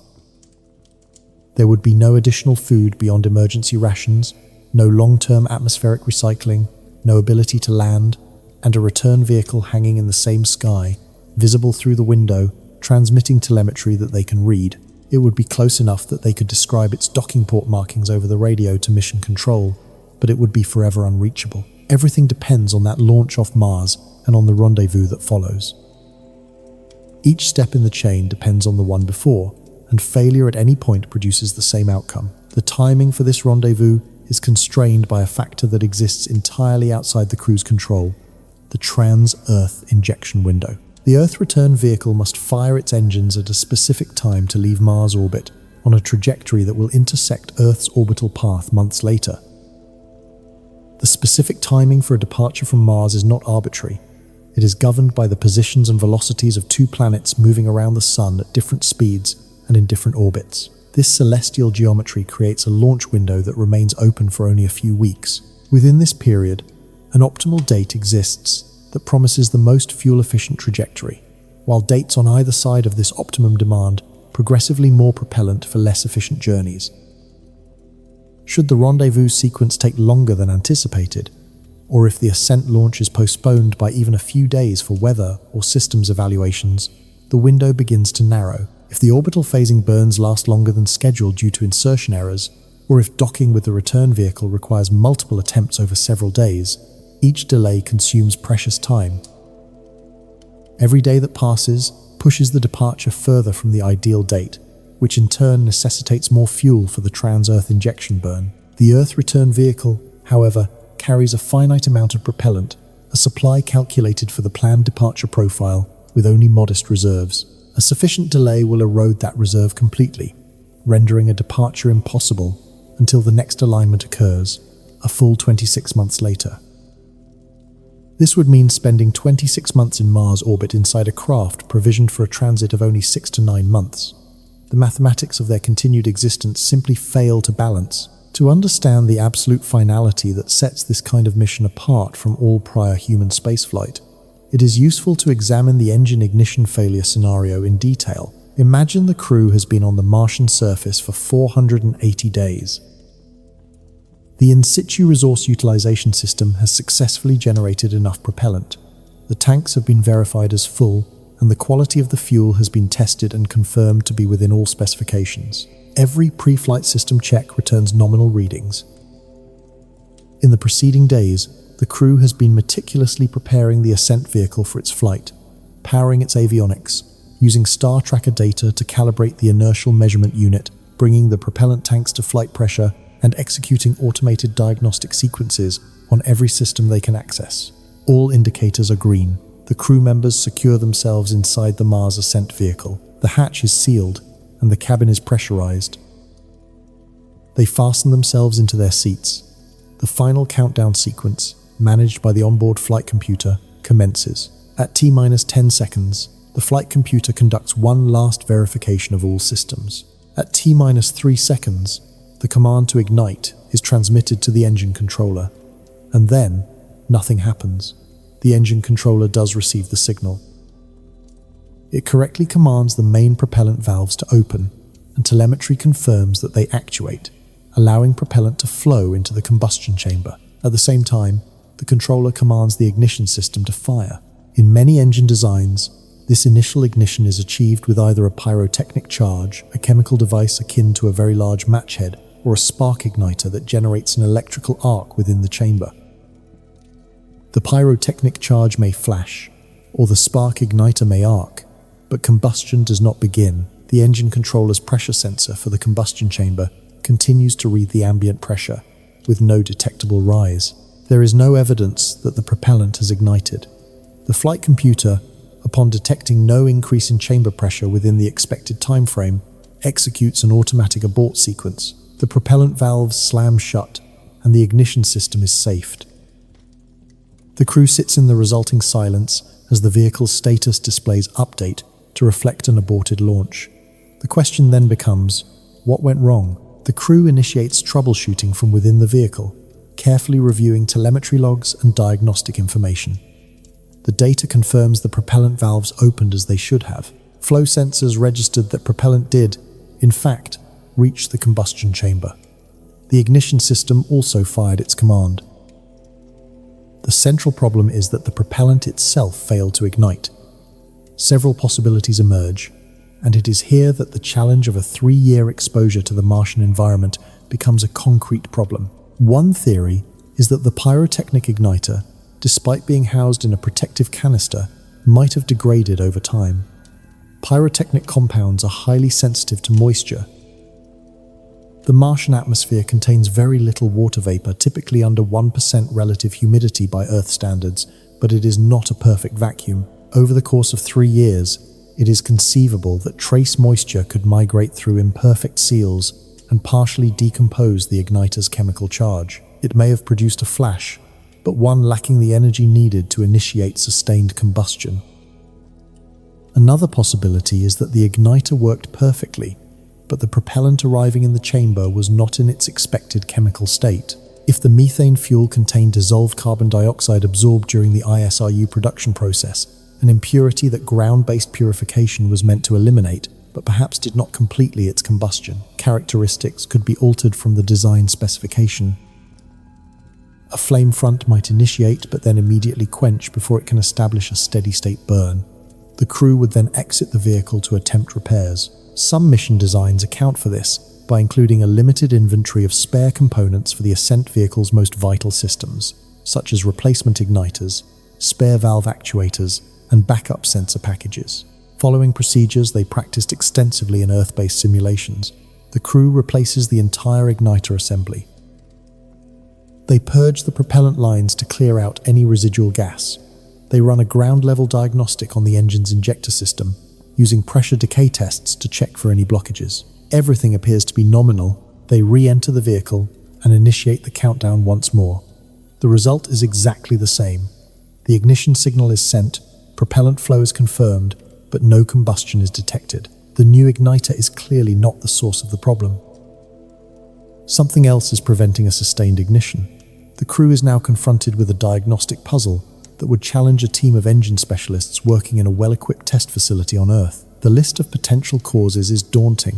It could be an injector blockage caused by crystallized propellant residue or fine dust contamination. It might be a hairline crack in the combustion chamber, allowing pressure to escape before it can reach the ignition threshold. Perhaps the turbopump seals have degraded, preventing adequate propellant delivery pressure. Another cause could be a failure in the thermal control system that allowed some propellant to vaporize in the feed lines, creating gas pockets that disrupt the combustion initiation sequence. Or it could be a subtle electronic fault in the engine controller's timing logic, causing the ignition pulse to arrive a fraction of a second too early or too late relative to the flow of propellant. Each of these potential failures requires different diagnostic tools, unique repair procedures, and specific spare parts. The crew possesses some tools, a few spares, and has undergone extensive training, but they are not rocket engine mechanics. They are scientists, pilots, and mission specialists, individuals who have received condensed engine maintenance training as a single component of a multi-year preparation program. That curriculum also encompassed geology, medicine, habitat repair, procedures for extravehicular activity, and dozens of other disciplines. These are undeniably brilliant, capable, and resourceful people. Yet they must work with limited equipment in an environment where a dropped wrench falls according to Martian gravity and where every task outdoors requires a pressure suit that hinders both dexterity and visibility. The contrast with terrestrial operations is stark. On Earth, when a rocket engine fails to ignite during a test, the response involves a team of dozens of specialists. The engine's complete disassembly in a clean facility, a forensic analysis of every component, and months of investigation before the next test is even attempted. On Mars, the response involves just 4 to 6 people, a limited toolkit, no clean room, and no replacement engine, all while the departure window is inexorably closing. Everything hinges on that single launch from the Martian surface, and that launch, in turn, depends on a machine that must function perfectly after years of exposure to an alien environment, diagnosed and operated by people who, though brave and brilliant, are working at the absolute extreme of human capability in every dimension at once. A navigation miscalculation presents an entirely different flavor of catastrophe. This is a scenario where the engine performs flawlessly, but the vehicle still fails to carry its crew home. Suppose the engine ignites on the first attempt, and thrust is nominal. the gravity turn proceeds as planned, and the guidance system commands the correct pitch and yaw maneuvers throughout the entire ascent burn. Main engine cutoff occurs right on schedule, and the vehicle enters Mars orbit. By every immediate measure, the ascent was a success. The problem, however, lies in a subtle error within the initial state vector, the vehicle's precise position, velocity, and orientation at the moment of launch. It was not a large error, nor the kind that would be caught by gross diagnostics, but a minute discrepancy, perhaps a fraction of a degree in the launch platform's alignment relative to the Martian coordinate frame. Over the course of 3 years, the landing platform had shifted ever so slightly. The thermal cycling of the ground beneath it, the expansion and contraction of Martian regolith over thousands of daily temperature swings, caused the platform to tilt by just 1/10 of a degree. The vehicle's inertial navigation system, having calibrated itself to the platform, accepted this new tilt as level. The star tracker, which should have detected the discrepancy, had a dust-contaminated lens that reduced its angular accuracy just enough that the error fell within its normal noise floor. That 1/10 of a degree seems negligible. Yet, over a multi-minute ascent burn, accelerating to 3.5 kilometers per second, it translates into a significant orbital insertion error. The vehicle reaches orbit, but it is not quite the right orbit. The inclination is off by a fraction of a degree, the altitude is 12 kilometers lower than planned, and the orbital phase, the vehicle's position along its orbit relative to the Earth return vehicle, is wrong by several minutes of arc. This means the two vehicles are in slightly different orbits at slightly different positions. The guidance system recognizes the error and begins computing correction burns. This is an expected part of the process. No real ascent achieves the exact planned orbit, and the rendezvous sequence always includes correction maneuvers. What is different here is the magnitude of the correction required, which is far larger than the nominal allocation. The inclination change alone, the act of rotating the orbital plane by a fraction of a degree, stands as one of the most fuel-expensive maneuvers in orbital mechanics. When combined with the altitude correction and the phasing adjustment, the total correction burns consume most of the vehicle's remaining propellant reserve. The vehicle arrives in the vicinity of the Earth return vehicle, well within radar and communication range, even close enough to be tracked visually through a window, but it arrives with insufficient propellant for the final approach sequence. The closing maneuvers, which reduce the relative velocity from meters per second down to centimeters per second, demand precise, controlled engine firings. Without adequate fuel, the vehicle cannot match velocity with the return vehicle. It either drifts past or it approaches too quickly, and the guidance system aborts the docking to prevent a collision. The result is two spacecraft in Mars orbit, one carrying the crew, the other carrying the propulsion system, the supplies, and the trajectory home. They are separated by kilometers that might as well be light years, because the ascent vehicle has exhausted its ability to close the gap. One might ask if the Earth return vehicle could maneuver to rescue the situation. It is possible, but only if it carries sufficient fuel reserves and if its propulsion system can execute such unplanned maneuvers. Some mission architectures do design the return vehicle with enough capability to adjust its orbit for off-nominal rendezvous scenarios, but every kilogram of fuel allocated to rescue contingencies is a kilogram not available for the trans-Earth injection burn. That margin must come from somewhere, and that somewhere is usually the already thin reserve that protects against other contingencies during the months-long journey home. There is no good answer to this scenario. There are only less bad answers, each carrying its own set of risks, each consuming margins that were allocated to protect against other failures further down the chain. This reveals the fundamental architecture of the Mars return problem. It is not a single, dramatic failure, but a cascade of dependent systems where each link must hold. The failure of any one of those links, engine ignition, guidance accuracy, fuel reserves, rendezvous navigation, docking execution, produces an outcome that cannot be recovered from with the resources available. Every failure mode ends in the same place. A crew on Mars, or a crew in Mars orbit, alive but unable to return to Earth, beyond the reach of any rescue that could possibly arrive in time to matter. The specifics may differ, but the result is identical.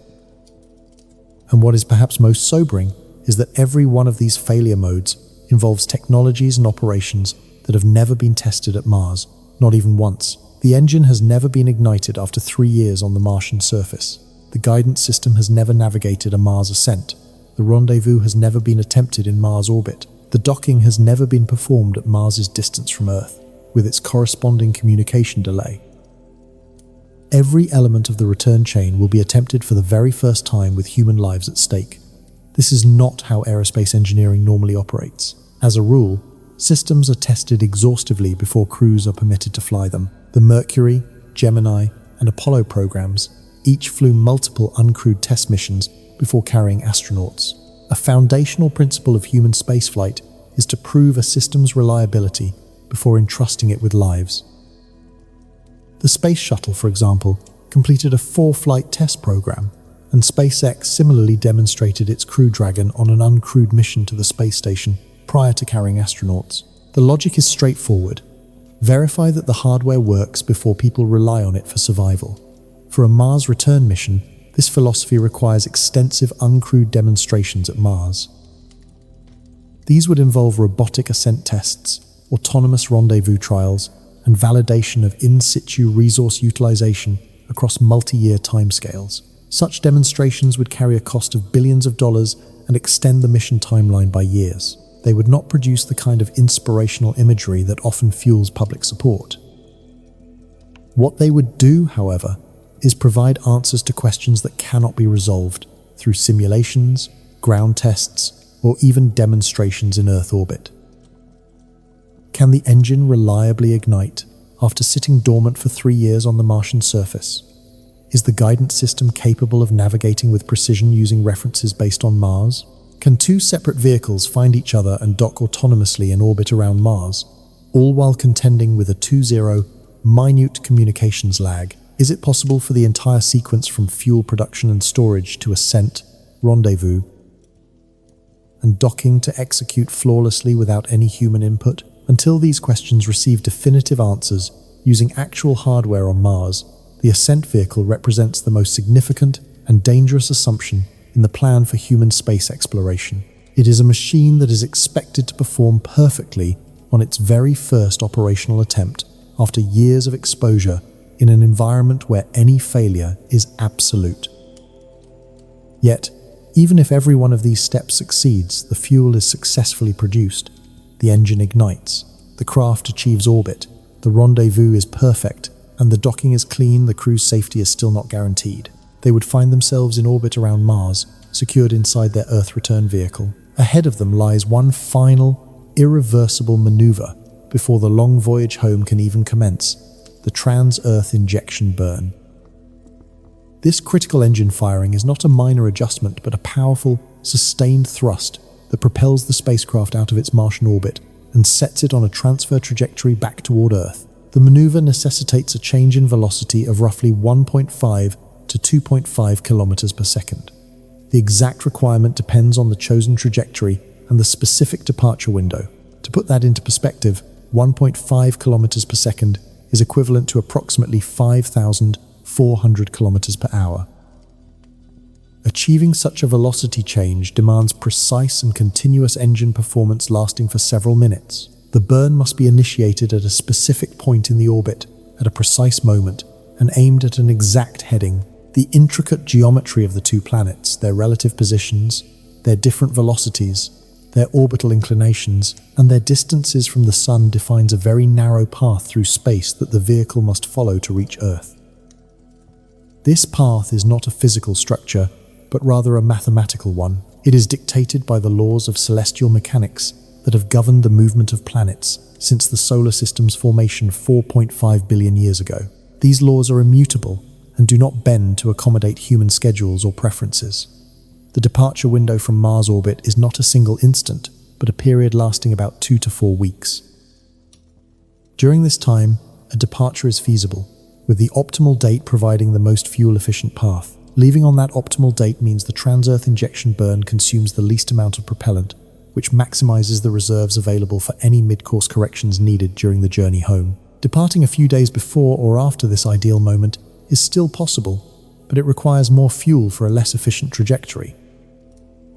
A departure at the very edge of the window would consume substantially more propellant, potentially using up reserves that were allocated for crucial navigational adjustments en route. To depart after the window is closed is to not depart at all. If this window is missed entirely, the next opportunity will not occur for approximately 26 months. The idea of being stranded for 26 months in Mars orbit deserves careful consideration. The implications are profound and extend far beyond mere inconvenience. The Earth return vehicle is supplied for a transit time of 6 to 9 months, depending on the trajectory. Its life support systems, the carbon dioxide scrubbers, the water recycling units, the oxygen generators, are all sized for that specific duration, with built-in safety margins. The food supplies are calculated for the crew size over that planned period. The thermal control system is engineered to manage heat for a mission of that length. Similarly, the radiation shielding is designed to be adequate for the expected exposure during that transit time. Every single consumable on board that vehicle has a finite quantity calibrated precisely to the planned mission profile. Attempting to stretch a 6-month supply of resources to last for 26 months is not something that can be achieved simply through rationing. The mathematics of human metabolism are unyielding. A person's body requires a minimum of around 1,200 to 1,500 calories each day just to maintain basic biological functions for the heart, lungs, brain, and kidneys. If caloric intake falls below this threshold, the body resorts to consuming its own muscle tissue for energy. Over a period of weeks and months, this state of malnutrition leads to cognitive decline, a failing immune system, and ultimately, organ damage. A crew of 4, even on the strictest of rations, would deplete a 6-month food supply in about 8 to 10 months. This would leave them with 16 months remaining with absolutely no food. Water recycling can never be perfectly efficient. The International Space Station's water recovery system, a remarkable piece of engineering enhanced by a brine processor in 2023, achieves about 98% efficiency, but even a small 2% loss per cycle accumulates over an extended period. Without any chance of resupply, the water reserves would steadily decline. The chemical capacity of carbon dioxide scrubbers is also finite. Traditional backup systems, like lithium hydroxide canisters, are consumed as they absorb carbon dioxide and are not regenerable. More advanced, regenerable systems, such as the zeolite-based units on the ISS, need power and regular maintenance.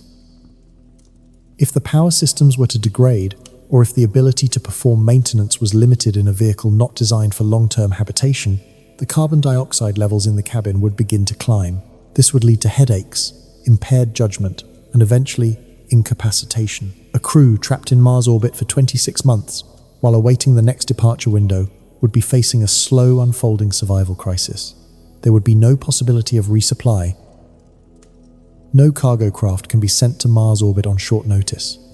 Even if a resupply mission was launched from Earth the very moment an emergency was declared, its arrival at Mars would take 9 months at the absolute earliest. And this assumes a suitable launch vehicle and payload were immediately available, which they would not be.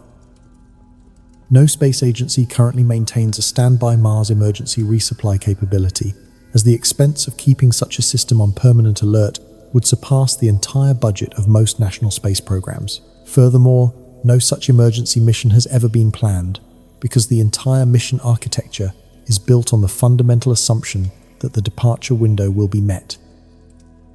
The trans-Earth injection burn hinges entirely on the Earth return vehicle's propulsion system functioning perfectly after a prolonged stay in Mars orbit. The mission timeline reveals the scale of this challenge. In most architectures, the return vehicle arrives at Mars before the astronauts. It enters orbit and waits, sometimes for several months if it travels in the same window as cargo, or for over 2 years if sent earlier to provide an additional safety margin. The crew then descends to the surface for their roughly 500-day mission, after which they ascend and dock with their return craft. By the time the crew boards and readies for the trans-Earth injection burn, their vehicle may have been circling Mars for 2 to 3 years.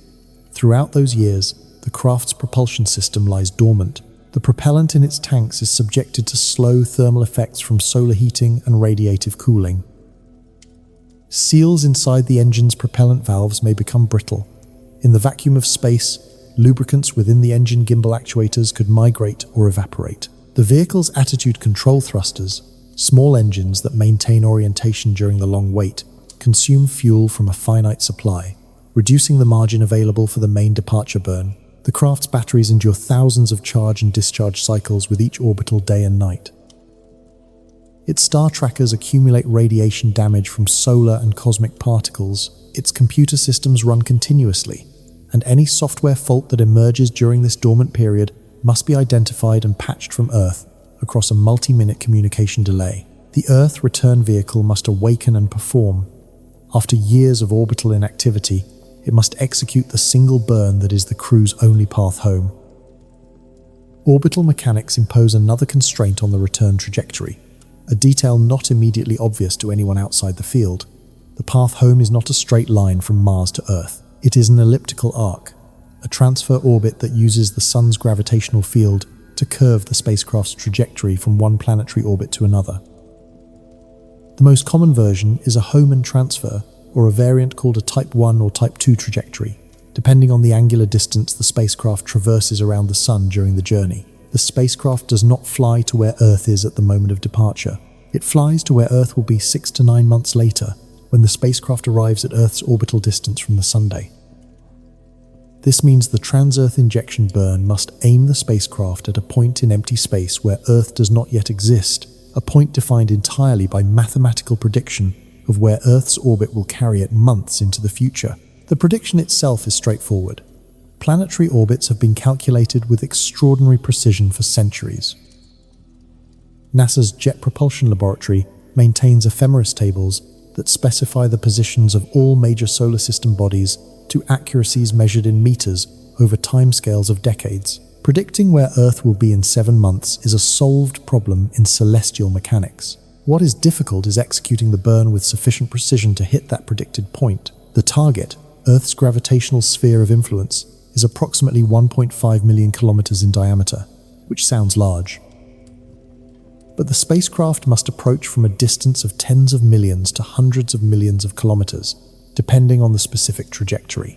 A pointing error of 1/10 of a degree at the moment of the trans-Earth injection burn translates to a missed distance of hundreds of thousands of kilometers at Earth arrival. 1 degree of error could mean missing Earth entirely and sailing past into interplanetary space on a trajectory that does not return. Course correction burns during the transit can compensate for initial errors. These mid-course corrections are standard practice for every interplanetary mission. Robotic spacecraft routinely execute them using onboard navigation data, refined by ground-based tracking through NASA's Deep Space Network, a collection of large radio antennas in California, Spain, and Australia that can track spacecraft across the solar system with extraordinary precision. The same tracking infrastructure would support a crewed Mars return, but each mid-course correction requires propellant, and the return vehicle carries limited reserves for these maneuvers. The propellant budget allocates a specific mass for mid-course corrections based on expected initial errors and navigation accuracy. If the trans-Earth injection burn is less accurate than planned, perhaps because the engine's thrust was slightly off nominal, or because the vehicle's attitude was not perfectly aligned at ignition, the required corrections may exceed the allocated propellant budget. The crew's onboard navigation system must track the spacecraft's position throughout the 6 to 9 month transit, using a combination of star sightings for attitude determination, sun sensors for rough position estimation, and radio tracking from the Deep Space Network for precise trajectory determination. This tracking and navigation capability exists and has been refined over decades of interplanetary missions. But for a crewed mission, the consequences of navigation failure are categorically different from robotic missions. A robotic probe that misses Earth flies past into deep space and is lost. The mission team is disappointed. Papers are written about what went wrong, and careers are affected, but nobody dies. A crewed vehicle that misses Earth carries human beings past their home planet and into a solar orbit from which there is no return, a fate so specific in its horror that it has been studied by psychologists as one of the most extreme scenarios in the literature of isolation and confinement research. The transit home takes 6 to 9 months, during which the crew lives in a habitable volume comparable to a large recreational vehicle. The psychological demands of this phase are genuine: months of confinement, separation from family, awareness that the nearest hospital is on a planet receding behind them, and the cumulative stress of a mission that has already demanded more of them than any human beings have ever endured. But these are challenges of human endurance rather than engineering, and the focus of this story remains on the engineering chain that must hold.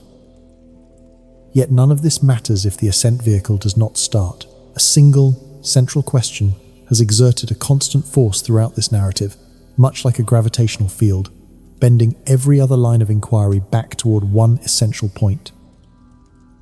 It is now necessary to confront the full scope of its implications and to pose the question that this entire story has been moving toward. Is the challenge of returning from Mars actually solvable? To begin, it is useful to describe the current state of our engineering capabilities, as the answer hinges on a clear understanding of both the progress that has been made and the immense distances that still lie ahead.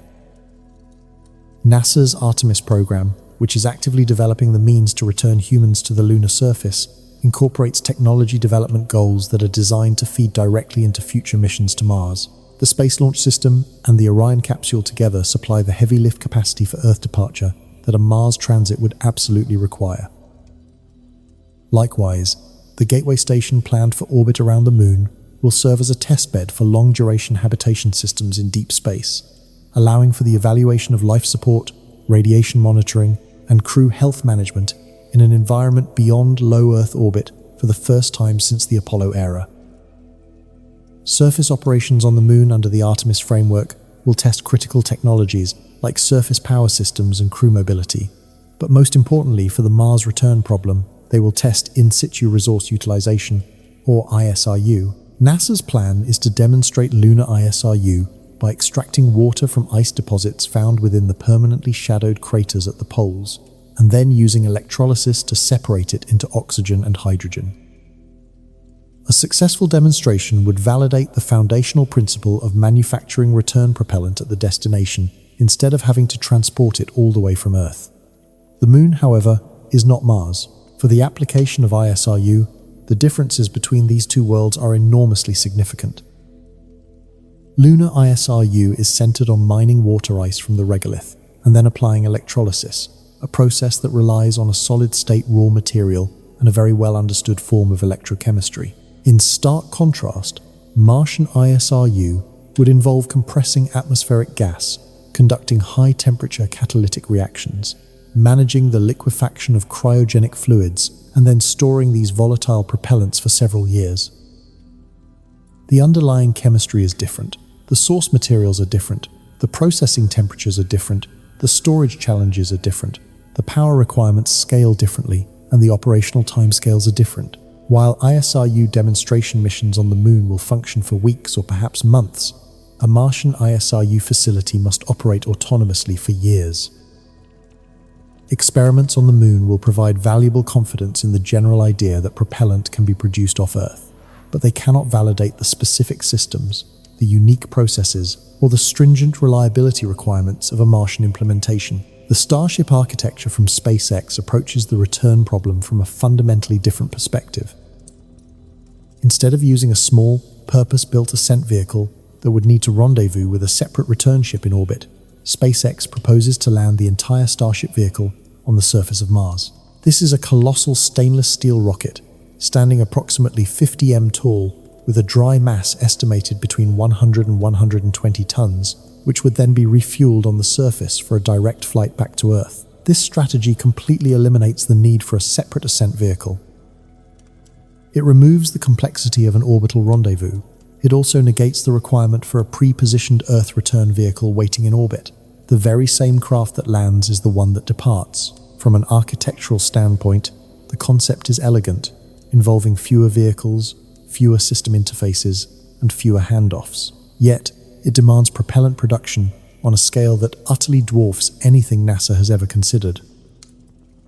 A Starship making the journey from Mars back to Earth would need approximately 1,200 tons of methane and liquid oxygen propellant.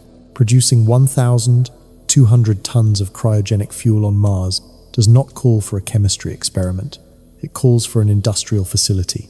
It requires a chemical plant with production rates that would be considered impressive on Earth, running for years on the surface of another world. The power needed for such an operation, estimated to be several hundred kilowatts to multiple megawatts of continuous electrical power, would necessitate a nuclear power plant or a solar array field covering hectares of the Martian landscape. Neither of these power solutions has ever been demonstrated on Mars, and neither has been demonstrated at the required scale anywhere other than Earth. To date, SpaceX has not publicly shown a Martian ISRU capability at any scale. The Raptor engine, the very engine that would power the return trip from Mars, has undergone extensive testing at the company's facilities in McGregor, Texas, and has flown on numerous Starship test flights from Boca Chica, Texas. It is a high-performance, full-flow staged combustion engine that burns methane and liquid oxygen, the exact propellant combination that a Martian ISRU plant would create. The engine is functional. It has demonstrated remarkable levels of thrust and the ability to restart during flight tests. However, it has never been tested after sitting dormant for 3 years on the surface of another planet, where it would be exposed to pervasive dust, constant radiation, and extreme thermal cycling. In fact, no engine of any kind has ever been subjected to those conditions.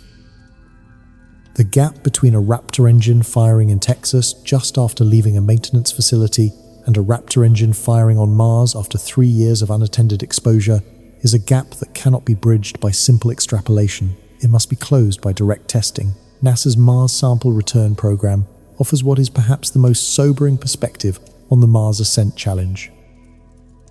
This mission, with the objective of bringing a small canister of Martian rock and soil samples collected by the Perseverance rover back to Earth, was designed to include the first ever launch from the surface of another planet. The Mars Ascent Vehicle for this mission was a small, solid-fueled rocket engineered to launch a canister roughly the size of a basketball into Mars orbit. There, a separate orbiting spacecraft would capture it for the journey home. There would be no crew, no life support, and no complex rendezvous docking, just a capture using a containment mechanism. It is a relatively simple mission when compared to a crewed return. According to the most recent independent program reviews, Mars Sample Return has been plagued by staggering budget growth and significant schedule delays. Initial cost estimates of roughly $4 to $5 billion have ballooned to between $8 and $11 billion. The projected return date has slipped from the early 2030s to potentially the late 2030s or even beyond. The situation became so critical that NASA convened an independent review board, which recommended a fundamental restructuring of the entire program. The technical hurdles designing a rocket that can function after years on Mars, building an orbital capture system that can operate autonomously around another planet, and integrating the entire chain of events from surface launch to Earth delivery proved to be far more difficult than the initial assessments had suggested. If launching a basketball-sized sample container from Mars on an uncrewed solid rocket represents an $11 billion engineering challenge that takes decades to carry out, one is left to wonder about the true scale of returning human beings. The task of launching a basic vehicle from the surface of Mars, carrying a crew of 4 to 6 people along with their essential life support systems, presents a challenge of an entirely different order of magnitude. This ascent would be powered by a liquid-fueled engine that must flawlessly restart after years of dormancy, propelling the craft into a precise orbit to rendezvous with a waiting return ship. The Mars return problem is not a single, isolated engineering puzzle. It is a long chain of interdependent challenges. What is remarkable is that each link in this chain must first be individually solved, then rigorously tested, independently validated, and finally executed in perfect sequence on another planet, entirely without the possibility of real-time intervention from mission control on Earth. The chain of dependencies is formidable. In situ resource utilization, or ISRU, must operate reliably at an industrial scale for years on end. The cryogenic storage systems must hold the manufactured propellant within its required specifications across thousands of thermal cycles. The Ascent Vehicle itself has to survive the harsh Martian environment and remain fully flight-worthy for the entire duration of its stay. The engine must ignite precisely on command after its prolonged period of inactivity. The guidance system must navigate the vehicle to its target orbit using instruments that have been exposed to the same unforgiving environment. The delicate rendezvous maneuver must succeed with a very limited fuel supply and no ground-based tracking support. The docking must be achieved cleanly on the first or second attempt. The trans-Earth injection burn has to be timed with absolute precision within a narrow departure window. And the return trajectory must be accurate enough that any mid-course corrections do not exhaust the carefully budgeted propellant reserves. A failure in any single one of these steps ends the mission, and, with it, the lives of the crew. In the entire history of human spaceflight, nothing has ever been attempted with this many sequential single points of failure, where the consequence of any one of them is the total loss of the crew, with no possibility of rescue within any survivable time frame.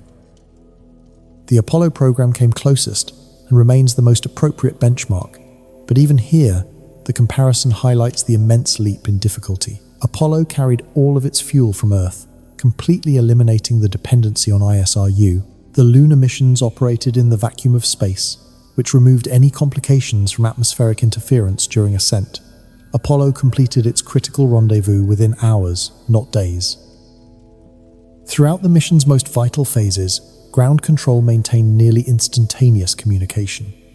In an emergency, an Apollo crew was only 3 days from home. For a crew on Mars, even under the best possible circumstances, Earth is months away. So, the central question remains, is this problem solvable? The honest answer is yes, probably, but it will not be a quick or inexpensive solution.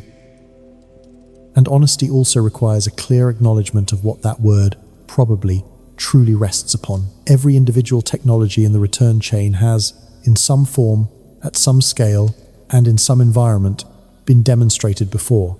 The Sabatier reaction has been successfully run in laboratories and even in miniature on the Martian surface. Cryogenic propellant storage is a well-understood technology in both terrestrial and orbital applications. Rocket engines are among the most thoroughly characterized machines in the entire history of engineering. Autonomous rendezvous and docking have been performed reliably in Earth orbit for years by Russian Progress vehicles, European ATVs, Japanese HTVs, and American commercial cargo spacecraft. Interplanetary navigation is a mature discipline built on decades of successful mission experience. Each piece of this intricate puzzle already exists. What has never been demonstrated, however, is the integration of all these technologies into a single, cohesive system that must work reliably on another planet, years away from the nearest repair facility, with human lives depending on every single link in the chain. It is in this process of integration that space missions have historically encountered their most dangerous and least predictable problems.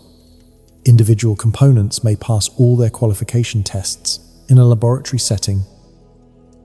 Subsystems can perform perfectly on test stands, but when all those subsystems are connected to form a complete system operating in the actual mission environment, interactions can emerge that no one anticipated. Thermal coupling between adjacent systems might cause unexpected temperature fluctuations. Vibrations from one component could induce a destructive resonance in another. Electromagnetic interference from a power system might corrupt critical guidance data. Software modules that each pass their individual unit testing can produce unforeseen behaviors when running simultaneously under the real-time operational loads of a mission. The path forward, therefore, requires something the space community has historically been reluctant to invest in because it is expensive, slow, and unglamorous. Extensive, iterative, uncrewed testing on Mars itself. This does not mean one demonstration mission or a single proof-of-concept flight. It means a sustained program of robotic precursor missions designed to systematically retire risk across every single element of the return chain. This would involve sending ISRU plants to Mars and operating them at full scale for years to observe what degrades and identify which components fail first, learning whether the chemistry performs at scale as laboratory experiments predict. It would mean sending Ascent vehicles and launching them robotically from the Martian surface, heavily instrumented to record every parameter to see which systems survive the Martian environment and which do not. It would mean sending rendezvous systems into Mars orbit to test autonomous docking with the same communication delay that real missions will face, discovering what the guidance algorithms might miss and what the sensors struggle with. The process would be to learn, fix, redesign, and send again. This approach is undeniably slow, adding a decade or more to the timeline for a crewed mission. It is also incredibly expensive, with each Mars landing mission costing billions of dollars. And it certainly lacks the drama of a flags and footprints human mission. It does not generate the kind of iconic images that inspire public support and justify congressional appropriations. This methodical work will not make anyone famous.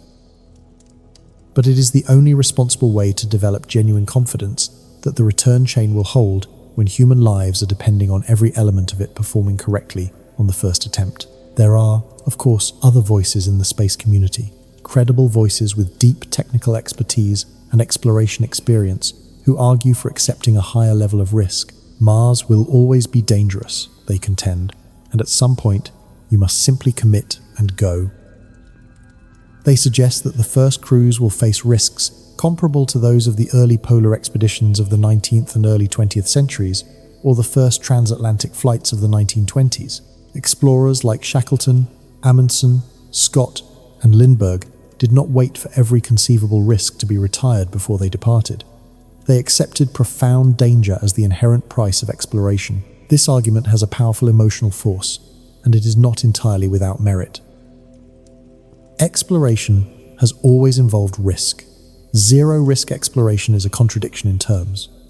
But there is a meaningful and critically important difference between accepting risk and accepting a near certainty of failure.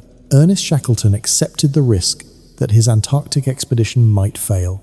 He did not, however, accept the certainty that it would. His preparations were meticulous, his crew selection deliberate, and his ship provisioned with exacting care.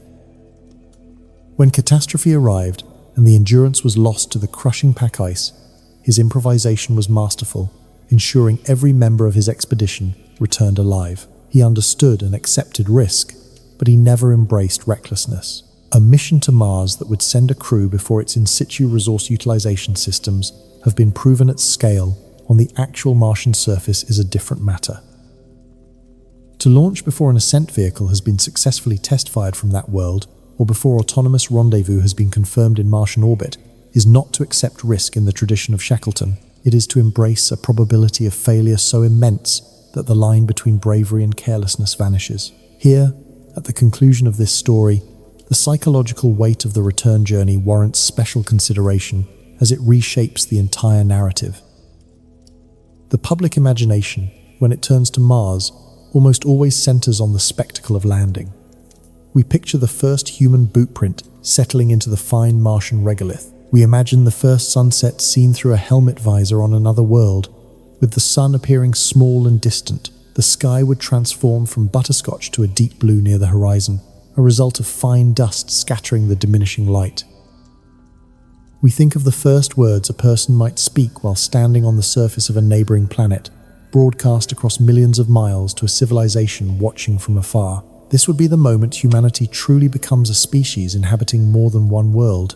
These are undeniably powerful images, and they certainly merit celebration. They speak to something authentic and vital within the human spirit, the drive to explore, to understand, and to venture beyond what is known. For the crew, however, for the 4 to 6 individuals who will actually be there, the mission is not truly about arrival. From the instant their boots make contact with the Martian surface, a countdown begins. Every day spent there is another day closer to their narrow departure window.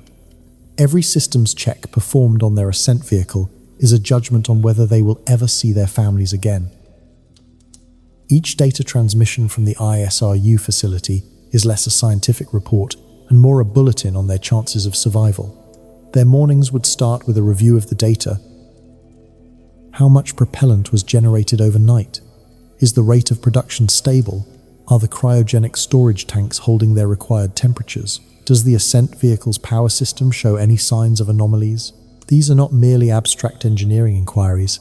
They represent the daily pulse of the crew's only way home. The profound awe of standing on Mars, of seeing Olympus Mons rise on the horizon, would be undeniable. The experience of driving a rover over terrain no living thing has ever crossed, of holding a Martian rock in a gloved hand and realizing you are the first conscious mind to see it, would be extraordinary. Yet that wonder is shadowed by an awareness unique in the history of exploration. It is the knowledge that you are farther from home than any human has ever been.